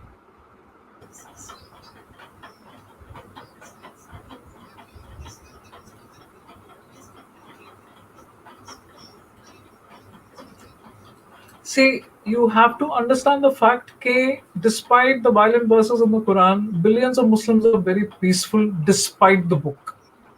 Okay? They reason out those verses. The Sufis were inspired by the Prophet's life. जो आप सनातन धर्म के बारे में कह रही थी, Sufis में भी है, to be in the world but not of it. इस दुनिया में रहो, हर कर्म करो, लेकिन इसके साथ अटैचमेंट मत रखो. तो मुझे तो जैसे मैं रीडिंग लेती हूं, मुझे तो ये सेम लगता है, राइट. दूसरी बात ये कि मैं आपको बता दूं, इस्लामिक हिस्ट्री हमें नहीं पढ़ाई जाती है. That's the first thing. पहली बात, अगर ये पढ़ाया जाए कि उनके जाने के बाद, उनकी वफात के बाद, प्रॉफिट की वफात के बाद एकदम से वॉर्स शुरू हो गए थे, रिद्दा वॉर्स उनको कहते हैं, रिद्दा इज अपोस्टेसी, कि क्योंकि कुछ ट्राइब्स अपने आप को इलाहिदा करना चाहती थी इस नए रिलीजन से. Instead of debating with them and getting them back, जो पहले खलीफा थे वो वॉर के लिए चले गए. ठीक है, उनका भी आपको समझना पड़ेगा वो क्यों अपने आप को सेपरेट करना चाह रहे थे. क्योंकि अब ये जो डायनेस्टी शुरू हो रही थी वो कॉन्क्वेस्ट के लिए शुरू हो रही थी, और हो सकता है वो ट्राइब्स जो अलग होना चाहती थी वो टैक्स नहीं देना चाहते थे वॉर के लिए. वो भी तो मुस्लिम थे, वो भी तो पहले मुस्लिम थे ना, वो शायद टैक्स नहीं देना चाहते थे जो नए वॉर शुरू हो रहे थे. फिर there are many other things जो नहीं पढ़ाया जाता है, जो नहीं सिखाया जाता है. इस्लाम में एक हिस्ट्री यहां तक भी आई 12वीं सेंचुरी में, 13वीं सेंचुरी में, बगदाद में, स्पेन में, जब इस्लाम वहां पे था, जिसको मूरिश स्पेन कहते हैं. लोग, सोसाइटी, वहां के thinkers, intellectuals, even the khalif himself, खलीफा भी, वो इस लेवल तक पहुंच गए थे कि वो टेक्स्ट को भी क्वेश्चन करने लगे थे. एक खलीफ अल मामून ने हाउस ऑफ विजडम बनाया था, वो लाइब्रेरी थी जो आप गुरुकुल सिस्टम कह रही थी, हमारे में भी है. मकतब हुआ करते थे जिसमें बिल्कुल वो चौपाल पे बैठ के, चौक में बैठ के एक डिबेट हुआ करता था. वो चाहे एथीस्ट डिबेट कर रहा हो या अपोस्टेट डिबेट कर रहा हो या बिलीवर डिबेट कर रहा हो, जो अपनी ट्रुथ की बाउंड्रीज को स्ट्रेच करने की कोशिश कर रहा हो, तो वो बेशक बैठ के खलीफा सुनते थे वो डिबेट. तो वो जो हिस्ट्री है वो मॉडर्न मुल्लाओं ने छुपा के रखी है. एजुकेटेड लोग मेरे जैसे ही वो उसको निकाल सकते हैं, क्योंकि वो मैक्सिमम इंग्लिश में है, फ्रेंच में है, मोरक्कन में है, ट्यूनिसियन में है, इजिप्शियन में है. अगर ये रीजनल लैंग्वेजेस में इनकी ट्रांसलेशंस हो जाएं और ये ओपनली पढ़ाया जाए, जो कि मैं कोशिश कर रही हूँ. मैं अपने ब्लॉग्स के जरिए से, अपने ये अपीयरेंसेस के जरिए से, अपने आर्टिकल्स के जरिए से ये कह रही हूँ कि ये एक हिस्ट्री रही है हमारी, हमारे हेरिटिक ट्रेडिशंस रहे हैं. हम लोगों ने एक ये पूरा कल्चर बनाया था, जो आप जैसे कह रहे हैं हिंदू फिलॉसफी में संख्या एंड अदर, ये गुरुकुल सिस्टम एंड ऑल, ये सब था. हमारे साइंटिस्ट रह चुके हैं, वो ग्रीक इंस्पायर्ड थे। ये सच है कि वेस्ट थोड़ा बहुत अपने वो डेमोक्रेसी के फाउंडेशंस को भूल चुका था, और वो शायद डार्क एजेस में अभी भी थे। अगर अरब फिलोसोफर्स और राइटर्स और थिंकर्स उस ग्रीक हेरिटेज को ट्रांसलेट नहीं करते अरबिक में, जो बाद में फिर western in discoverers and explorers ने उनको मिल गया, तो they would have lost it. तो ये एक ट्रेडिशन रही है, there has been a period, एक पूरा एक एज रहा है जिसमें इस्लामिक एस्ट्रोनॉमर्स, साइंटिस्ट, ये सब we have produced them, inventions हुई हैं। Science is a part of Islam. And सबसे आपके बेस्ट एग्जाम्पल है Abdus Samad, the Pakistani Ahmadiyya who won the Nobel Prize. If you see the movie जो Netflix पे आई है उनकी समझ, आप देखेंगे कि वो नोबेल प्राइज रिसीव करने से पहले भी उनका जो रूटीन होता था, शाम को बैठ के वो उस पुराने ग्रामोफोन में बैठ के कुरान की वर्सेस सुनते थे। उनमें साइंस और रिलीजन का कोई ड्युअलिटी नहीं था, ठीक है ना। तो you have figures like these. अब मॉडर्न मुस्लिम में क्या प्रॉब्लम होगी, सबसे पहले कि वो अहमदिया हैं, पहले तो वो उनको इसलिए रिजेक्ट करेंगे। दूसरा, वो इसलिए रिजेक्ट करेंगे कि प्राइस जो मिला है वो वेस्टर्न इनसे मिला है, कमिटी से मिला है। तीसरी बात भी वो रिजेक्ट होंगे कि वो इस्लाम नहीं प्रीच कर रहे हैं, वो साइंस प्रीच कर रहे हैं, ठीक है ना। तो ये तो है, ये रियलिटी है, ये नहीं सिखाया गया है। जब भी जिनको मैं रीच कर पाती हूँ, मैं उनको ये बताती हूँ कि वी हैव दिस। हमारे मकतब, हमारी यूनिवर्सिटीज, हमारे जामिया, वो एक डिबेट का वो सेंटर थे जिसमें हर तरह की चीजें डिस्कस होती थी और कोई किसी को कुछ नहीं करता था। वो बड़े हैरान होते हैं कि हमें तो कभी नहीं बताया गया। तो इंस्टेड ऑफ जाकिर नाइक को प्रमोट करने के बजाय अगर हर यूनिवर्सिटी और कॉलेज में इब्न रुश्द के बारे में बताया जाए, that would be really wonderful.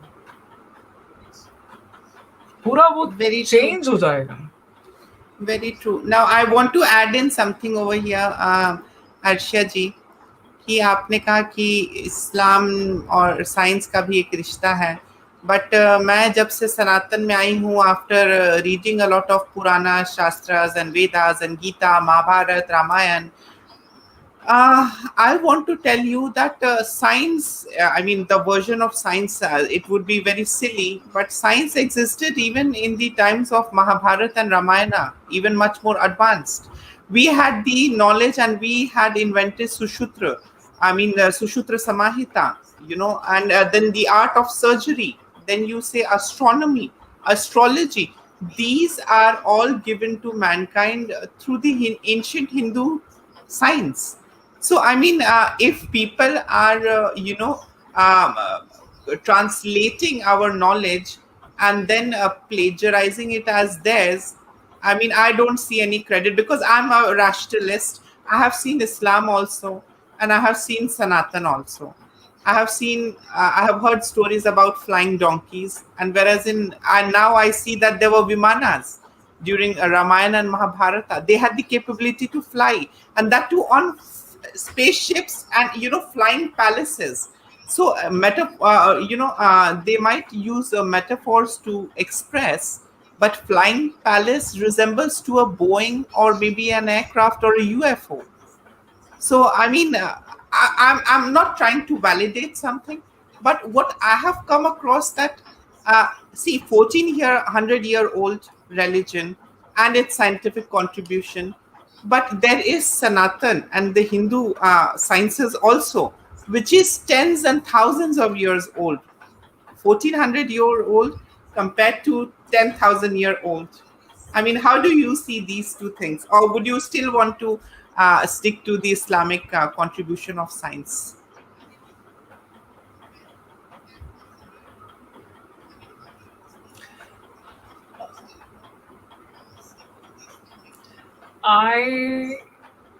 No offenses. I'm a very No. scientific minded person. Yes. Please. If you talk about all of this that you talked about, I'm willing to listen. But as a scientific minded person, unless there is evidence, We do not know whether it was so. So there is a Baghdad battery, archaeological evidence. We haven't found any evidence of flying, chariots and all. Unless, again, there's a possibility in the future there might be something like that. I studied the Indus Valley civilization. I know they were brilliant engineers, no doubt about that. Science was there, but to attribute flying to Hindus or Hinduism, which is of course one of the oldest religions, uh, I would say debatable, debatable. But if you take, the astrolabe, if you take the algebra, if you take, algebra, we have had original mathematicians and scientists and astronomers. Pythagoras theorem. We have a Pythagoras in Islam, mathematicians and all that, and plus archaeological evidence. All these mechanical devices. For me, Baghdad battery presents that archaeological evidence that science was there in Islamic societies.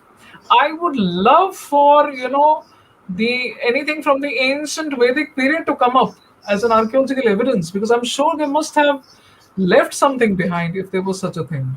It would be a glorious day, but there has to be some evidence to it. Okay, now I've got a counter question to this. You said that you are a scientific woman and you want to remain in that scientific domain of evidences, invalidating and addressing to existence of a truth. Then, I mean, in what light would you consider Quran even to be a reality then?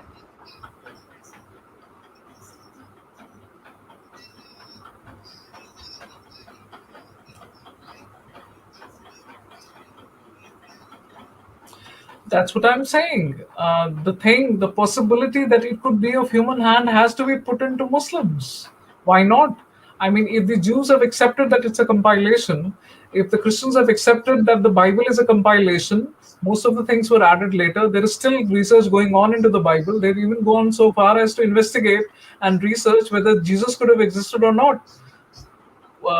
Islam needs to start all that too, right? They have the Shroud of Turin in Christianity. To see that image of Jesus, they use carbon 14 dating, right? Now, Muslims have these relics of the Prophet all over the world.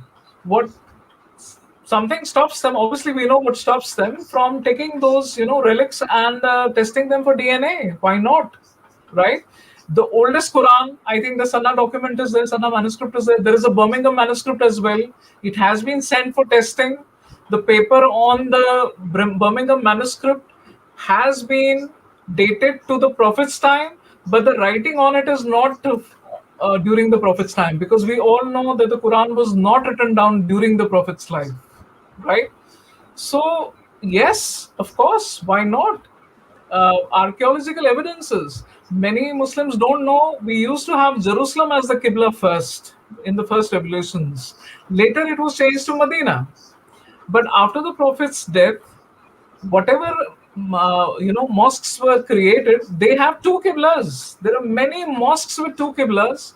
There are many mosques. Archaeological evidence points to the first mosque in the first century of the Muslim era with the qibla towards Jerusalem, right? So if this change can come after the Prophet's time, why not within a few decades of his death? Why not? I don't see any duality in this. The idea is to open your mind to it. It shouldn't be considered as blasphemy. Carbon Yes. 14 dating of the relics, carbon 14 dating of the oldest manuscripts shouldn't be considered as blasphemy.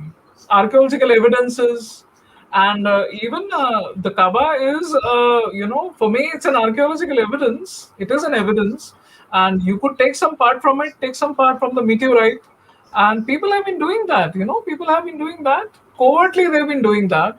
Many Western authors and researchers have gone into that, but again, they don't release their publishing, or they release it in the West. For example, there is this gentleman called Christoph Luxemburg, and he has written a book called the Syriac Aramaic Reading of the Quran. And that's where he shows that Aramaic was the language of Jesus, and there's a good possibility it was being spoken and written in Mecca also, and Syria is nearby. So the early Quran, which had no punctuation marks, there is a possibility that if you read it with the Syriac Aramic version, you will find a completely different thing. तो क्यों नहीं? Why does it have to be a Western author to do it? Why shouldn't a Muslim author be brave enough to go through it? The Saudi kingdom is opening up now. It's inviting Israeli archaeologists to their heritage and to their ancient sites. It's doing that. Let's see what comes up in the next few decades. Now that peace is coming to the Middle East, I'm hoping for many, many revelations. But for me, there is no duality. I mean, why not? That's what I'm trying for, to open up the mind and, to think of the possibility it might not be divine. There might be a human hand in it. Of course, divinely inspired, but there could be a human hand in it. Could be. Why not? Very true. Now I'll start taking the questions and the comments by members and viewers. And I would like to request to all my audience, if you want to seek any knowledge on any specific subject, or if you want to ask any questions from Arshia ji, you are free to post your questions now through super chat or membership. So आप लोग अपने questions भेजें और Arshia ma'am से आप सवाल पूछ सकते हैं. तो हम सबसे पहला अपना सवाल लेते हैं. Let me see what is the first comment that we are supposed to take.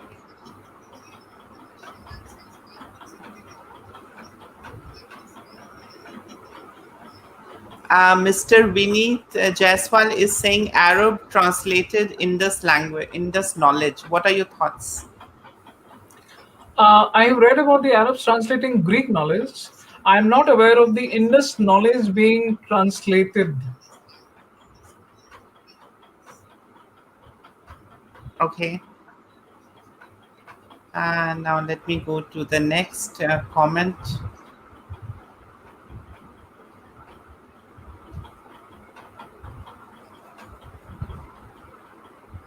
Because so far as I understand, the Indus script has not been deciphered. So I doubt that the Arabs were able to decipher it. And the Indus Valley Harappan script, I don't think it has been deciphered as yet. Yes, the next thing Mr. Jaiswal is saying, algebra, arithmetic, calculus, astronomy wasn't originated in Arab but India. It's easy to deny the achievement of India achievement because all Indian education hub of ancient time were disseminated, I think. Yes. Your thoughts?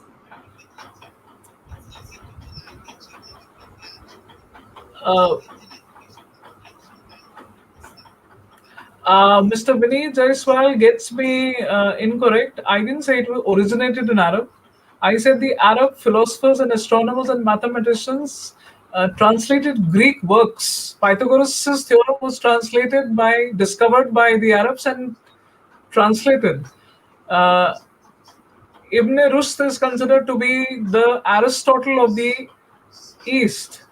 What he did was he translated Aristotle's work, who's known as a philosopher in the East, in the Middle East, Aristotle, and Ibn Rushd wrote commentaries on it. So he's known as the commentator, right? So everything that the Arabs have is from the Greeks. You have to see the Mediterranean geography, right? So as soon as they became literate and the culture developed, and they are still inspired by Greek thought. If you see Turkey today, if you see all these Middle Eastern small nations there, Armenia and all, they are still inspired by the Greeks.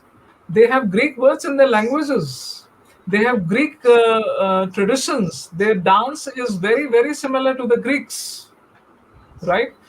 Now, I believe since Mycenaeans came to India, right, there could have been a connection between the Greek civilization and the Indus civilization. Very true. And I agree, since it was decimated, that connection somehow has been lost to us, right? But what I said was, once the Arabs collected all of this work of the Greeks, they had to give it back to the West. I mean, the West, once they interacted, wo jo crusades hue, crusades were not always about fighting. Crusades were not always about getting Jerusalem back. Whenever two cultures clash, there is an exchange of ideas too, right? So the West took back their knowledge, because Greece today is in the West, right? Your best thing is to study Turkey, because you have an Eastern Turkey and you have a Western Turkey. Eastern Turkey lives in a completely Islamic way, and Western Turkey is completely different. The research and the writers and the thinkers in Western Turkey are completely different, right? So this clash is best presented there. Very true, So very true. Western Turkey acknowledges its pagan past. Eastern Turkey does not. I want to add in something here to Vineet Jaiswal. In 5th century BC, the Greeks had collected quite a lot of knowledge and scriptures from India and across the globe, and they had made a library. And when the Romans invaded, the first thing they did was they destroyed that library. So now that brings us to a point that even Greeks treasured the Indic knowledge and wisdom.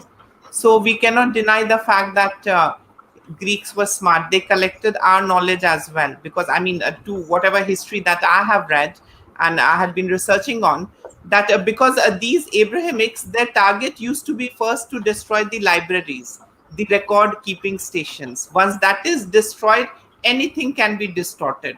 They can become the hero. So they even destroyed in Greece, I mean, the Greek library, ancient. Then the next destruction was the libraries in India that burned for months and months by the Abrahamics. I mean, be it a Muslim ruler or British or whatsoever. But they first attack these academic centers where there is knowledge. And once that is gone, I mean, that's what I would like to add in. Once the knowledge is gone, they can manipulate and make anyone hero in the history.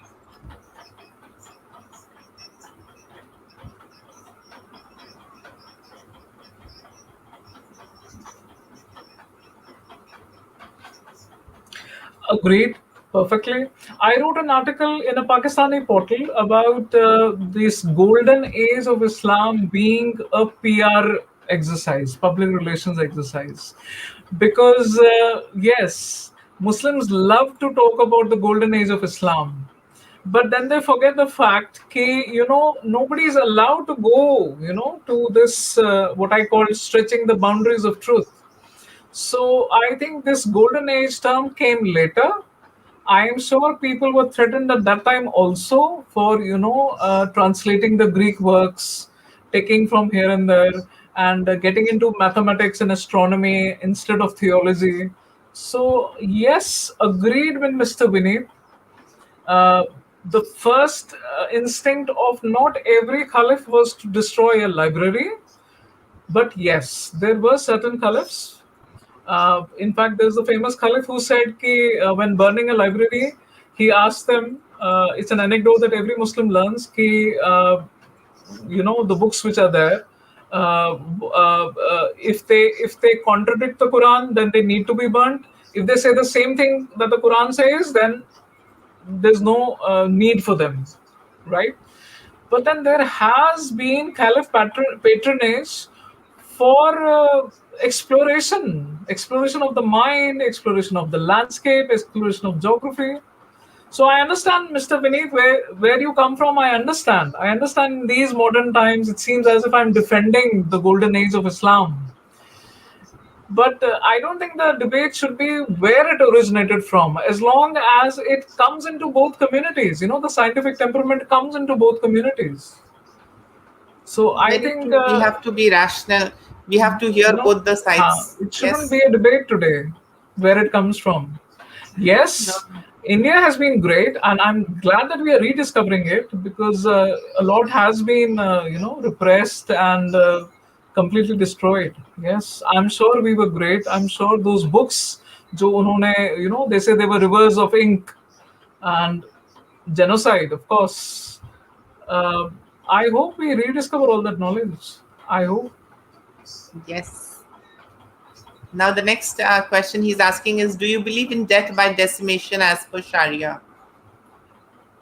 I didn't get the question. Death by decimation as per Sharia.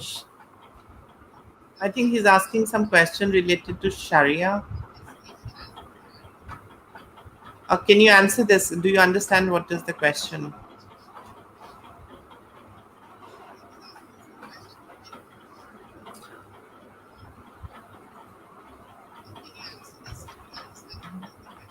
Is he talking about Wajibul Qatl? The term Wajibul Qatl? Is that what he's asking? It looks to me like that, but I don't know. Maybe let's answer it in that way if he wants to know.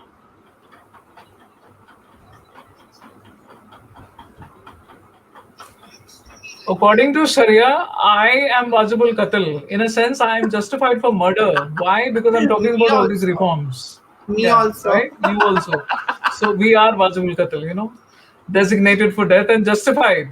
No need to even Yes. call for a reward. Free. Free में कर दो खत्म. Neso nabud. That is something I've heard. Neso nabud. Yes. So, I mean, what are your thoughts on that? I mean, what he's asking is, do you believe in death by dissemination I as would well? not obviously believe in that if he's asking Wajibul Qatl. If he's asking for Wajibul Qatl, I don't believe in that. That's what I'm. Oh, I don't believe in that. Uh, See, that's what I'm trying to eliminate from from the minds of Muslims. Why should it be Wajibul Qatl? Just because somebody has spoken and it doesn't agree with your narrative. Why should that be Wajibul Qatl? Mashal Khan's death was termed as Wajibul Qatl, right? Salman Taseer, the man in Pakistan who defended the Christian lady, he was assassinated, Wajibul Qatl. Salman Taseer is not celebrated, the killer is celebrated, right?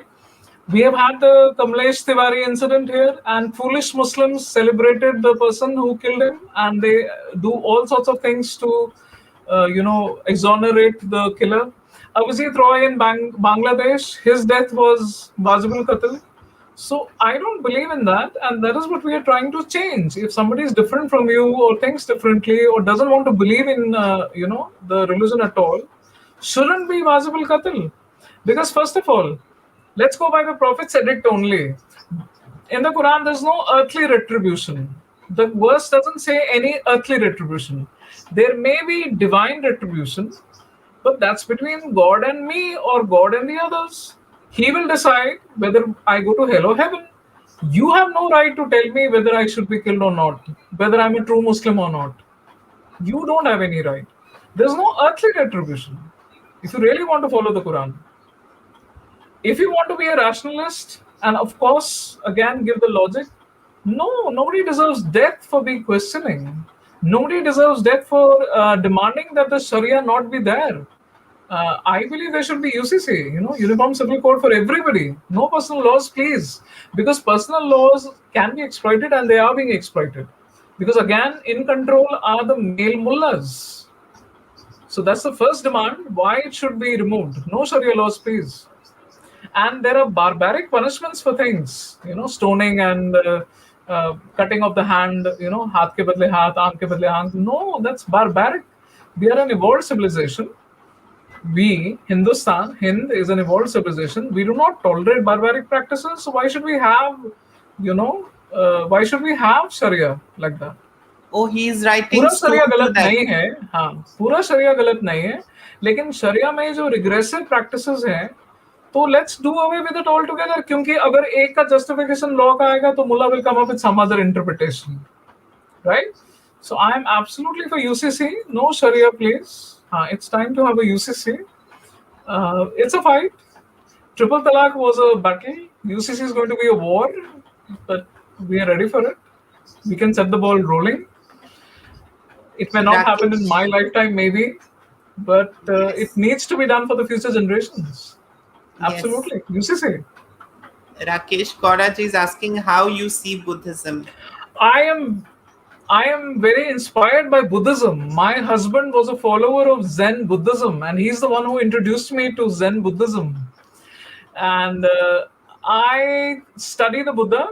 I am very, very glad that he said that there is no intervention regarding, it's not a religion. It's just a way of life, the Eightfold Path, right thinking, right living, right eating, and harmonious, very harmonious. लेकिन सबसे ज्यादा अच्छी चीज जो मुझे उसके बारे में लगती है, उनके बारे में लगती है, कि उन्होंने कहा कोई भी निर्वाणा रीच कर सकता है.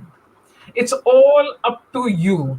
There is no male or female domination. You sit, you meditate, you focus on the universe, the Brahman, and you reach your moksha, your nirvana.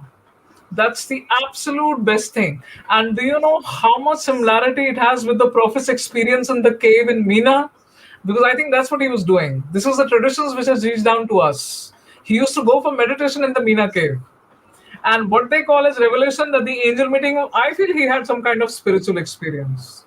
उसके बाद बहुत सारी स्टोरीज हैं, ठीक है ना. तो मैं हमेशा इस्लाम के कोर मैसेज पे जाती हूँ कि वो सबसे ओरिजिनल रिफॉर्मर थे. उनको कुछ गलत लग रहा था अपनी सोसाइटी में, उनको कोई स्पिरिचुअल एक्सपीरियंस मिला और वो उन्होंने बताने की कोशिश की अपने सोसाइटी में. उनको उसके लिए बहुत कुछ झेलना पड़ा, कि उनको अपनी सिटी छोड़ के दूसरी सिटी जाना पड़ा, और उसके बाद फिर आपको पता है कि उन पे हमले होते रहे. उनके जो ट्राइब के थे उन पे हमले करते गए जब तक वो डिफीट आ गया. ठीक है.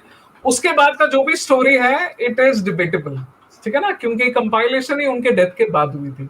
तो Buddha is somebody I see very similar to the prophet with the experience in the मीना केव.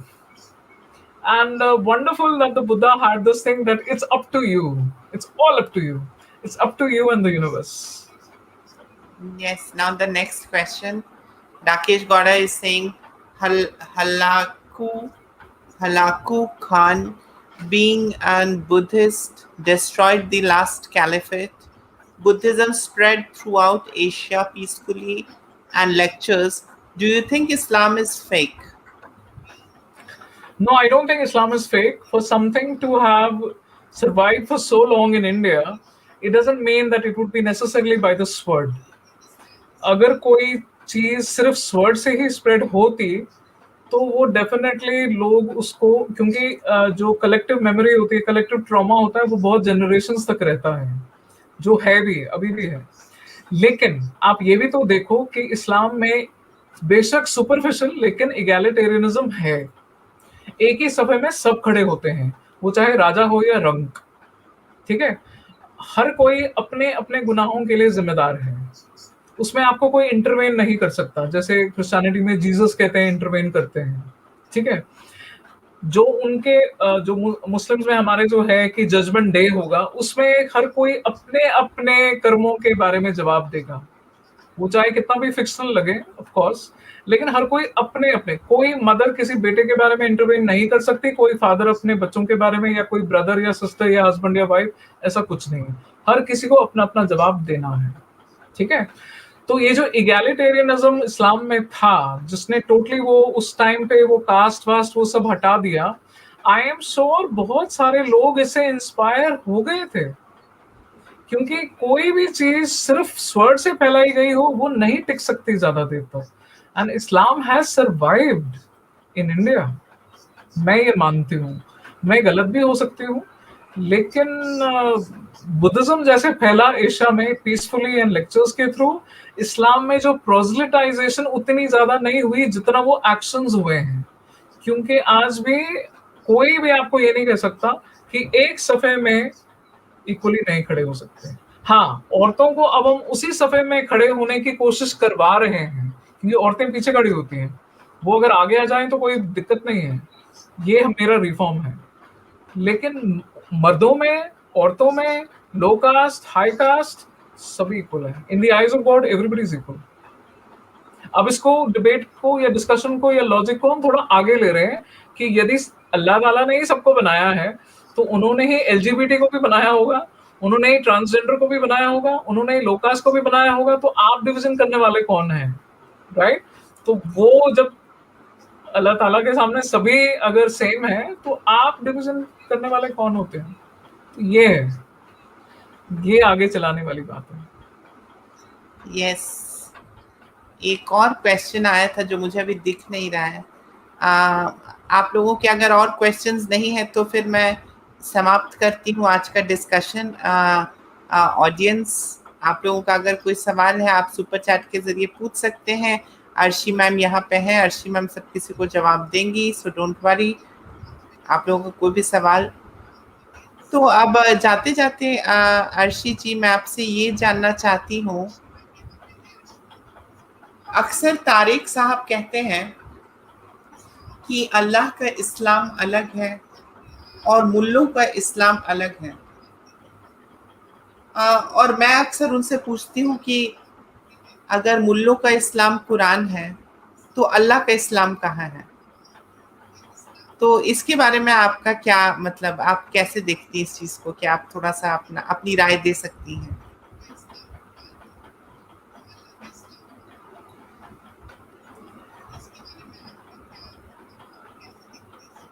हाँ, ये सेंटेंस मैंने तारिक अता साहब से सुना है, काफी बार सुना है।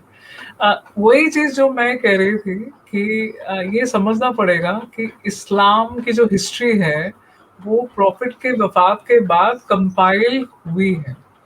एक पॉसिबिलिटी है कि जो हम आज पढ़ रहे हैं या जान रहे हैं, 14 सेंचुरीज में बहुत कुछ दबाया गया, बहुत कुछ चेंज हुआ, और हमने वो जो पीरियड था जिसमें वो रिटन रिकॉर्ड नहीं रखा गया, वो समहाउ मुल्लाओं ने उसको ऑसिफाई कर दिया। ऑसिफाई का मतलब होता है हार्डन कर दिया और अपने कब्जे में ले लिया, हाईजैक कर दिया, मिस इंटरप्रेट कर दिया। ठीक है ना? तो वही है जो वो कहते हैं कि मुल्लाओं का इस्लाम, हदीस बहुत बाद में आए हैं। बहुत सारे मुस्लिम ये आर्ग्यू करेंगे कि हदीस को हमने, जो हमारे साहिब बुखारी हैं, इमाम थे, उन्होंने इस्नाद, इस्नाद मींस जस्टिफाई, कंफर्म करवा करवा के, लेकिन इट्स नॉट अ पॉसिबिलिटी, इम्प्लॉजिबल कि ही वुड गेट एवरी हदीस राइट। फिर हमारे मुल्लाओं का ये भी है कि वो डूबियस हदीस उसमें ऐड कर देते हैं। ठीक है ना? चूंकि वो अरबिक में है तो कॉमन इंसान के लिए ये पॉसिबल नहीं है कि वो किताब को जाके पढ़ें और देखें। इसीलिए ये भी एक रिफॉर्म है कि इसको हर लैंग्वेज में ट्रांसलेट करें, डिस्ट्रीब्यूट करें, एक्सपंज ना करें वर्सेस, लोगों को भी समझ आने दें कि किस तरह के वर्सेस हैं उसमें, पीसफुल हैं, वायलेंट भी हैं। ठीक है? तो अल्लाह का Islam is something I have understood from talks with him also, and जो मैं समझती हूँ कि जो आपको इंस्पिरेशन मिलती है, you know, when Islam is taught to us, जब हम प्रॉफिट की लाइफ के बारे में पढ़ते हैं, फिर हम ये अच्छी अच्छी बातें पढ़ते हैं कि चैरिटी है, ज़कात देनी है, हज पे जाना है, 5 वक्त नमाज पढ़नी है, ठीक है ना, और अल्लाह एक है, उसके मैसेंजर है, ठीक है, इससे इंस्पिरेशन ले सकते हैं, वो स्पिरिचुअल एक्सपीरियंस हो सकती है। क्योंकि मेरे जो ग्रैंडफादर्स थे, very spiritual people, my maternal grandfather, and वो भी तो कुरान पढ़े थे, वो भी तो इंस्पायर हुए थे इस्लाम से, क्योंकि Islam is not just the Quran, it's the Sira, it's the Hadith, it's the Sunnah, it's a lot of things. अब जो रैशनल माइंड होगा वो अच्छा लेगा और उससे इंस्पायर होगा, राइट? जो ऑलरेडी एक सैडिस्टिक माइंड है, साइकोपैथिक माइंड है, सोशियोपैथिक माइंड है, वो तो वही चीजें लेगा ना, खराब चीजें अपने आप को जस्टिफाई करने के लिए, तो उसमें आप कुछ कर नहीं सकते। यहाँ पे कमेंट सेक्शन में सब लोग कमेंट किए जा रहे हैं, and I think everyone is enjoying the show, everyone is loving. Thank you, that's a delight to know. yes, everyone is enjoying listening to you, and सबको बहुत सारा प्यार दिखा रहे हैं कमेंट सेक्शन में। एक और आई थिंक एक कमेंट आया है which is a little inappropriate, but मैं तभी शो करना चाहूंगी, मैं आपकी राय लेना चाहूंगी।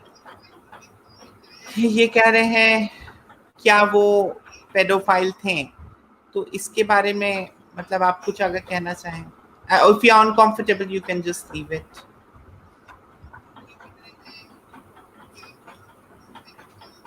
अच्छा, देखिए, सबसे पहली बात कि आप उस जमाने के लोगों को आज के स्टैंडर्ड से जज नहीं कर सकते हैं। मैं अपने ग्रैंडफादर के बारे में बता दूं, मेरे जो मैटरनल नाना थे, उनकी पहली बीवी फौत हो गई, मतलब वो उनकी डेथ हो गई, फिर उन्होंने दूसरी शादी की, उनका डिवोर्स हो गया। उनकी जो तीसरी बीवी थी, मेरी नानी, कहते हैं कि वो पहले कपल, जो मेरे ग्रैंडफादर और उनकी फर्स्ट वाइफ थी, उनके बीच में सोया करती थी, इतनी छोटी थी वो, 6 साल की थी। ठीक है? तो जब वो बड़ी हुई, 13 साल की हुई, तो मैंने आई मीन ये स्टोरी मैंने उन्हीं से सुनी है। मैं 13 साल की थी और मैं तब तक घर नहीं आई जब तक मेरे पीरियड शुरू नहीं हुए, जो कि हम आयशा के बारे में भी सुनते हैं। यू नो, एक बड़ा कंट्रोवर्शियल ये टॉपिक है about Aisha. When she was 6 years old she was married to man 9 years old में शादी कंसुमेट हो गई थी, है ना, ये हम सुनते हैं।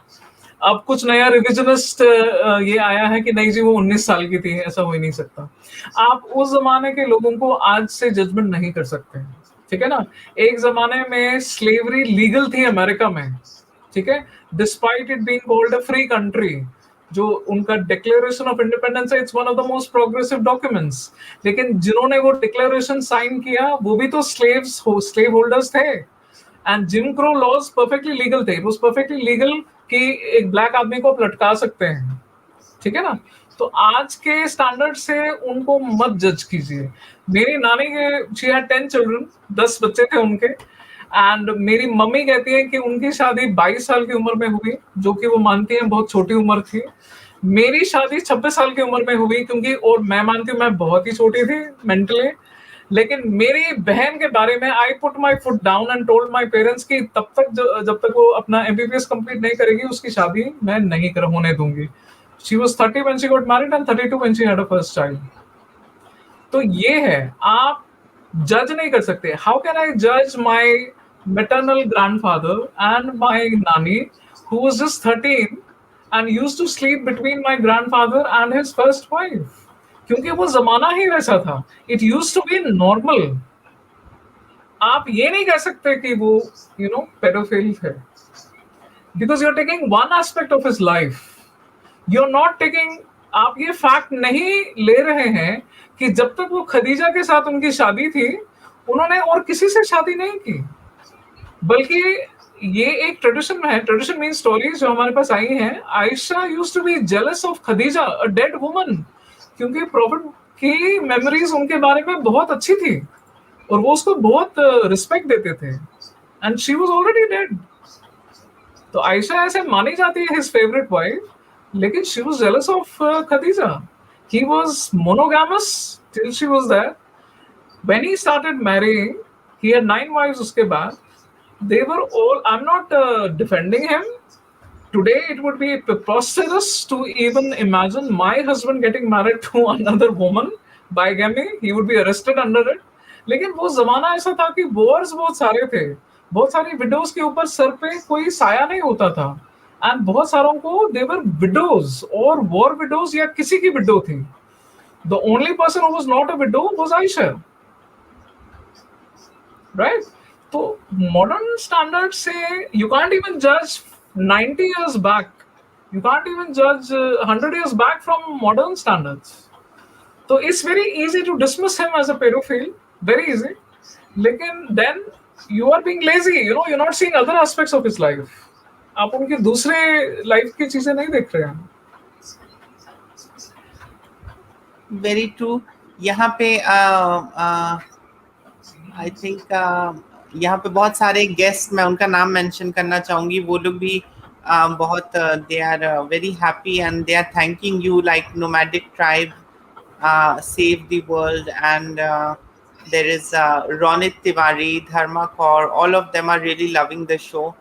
And guys it's time to wrap up. अगर आपका कोई भी सवाल है तो आप पूछ सकते हैं अर्शा जी से, if you want to understand anything about the Islam that is not advocated by the mullahs and by the scriptures, तो आप उनसे पूछ सकते हैं। अर्शा जी, would you want to share any communication contact, any email or any of your links that you want people to get in touch with and discuss things if they have questions?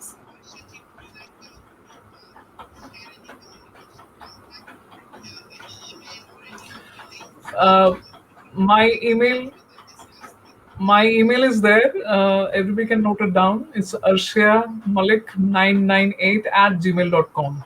Arshia Malik is the spelling, I hope, on the show. All small letters. arshiamalik998@gmail.com. Yes. So आप लोगों को पता चल गया है। Ma'am से आप कुछ भी डिस्कस कर सकते हैं। She is into reforming. She is into a lot of group discussions. And you all can have a lot of discussion with her and have a rational opinion because that is how, only if we discuss, we can bring about any kind of change. And that is what Arshia ji is aiming to. So Arshia ji also has a channel. So do go and subscribe her channel. Do support, like, share, and subscribe. And yes, Arshia ji, thank you so much for this chit chat this evening. It was amazing. It was quite, brainstorming, and yes, it was amazing. I'm really honored, and the audience is also very honored to have you, Arshia ji. Thank you so much. Jai Kali, Jai Mahadev, Jai Bharat, Arshia ji. Namaste, namaskar, Jai Hind, Shukriya.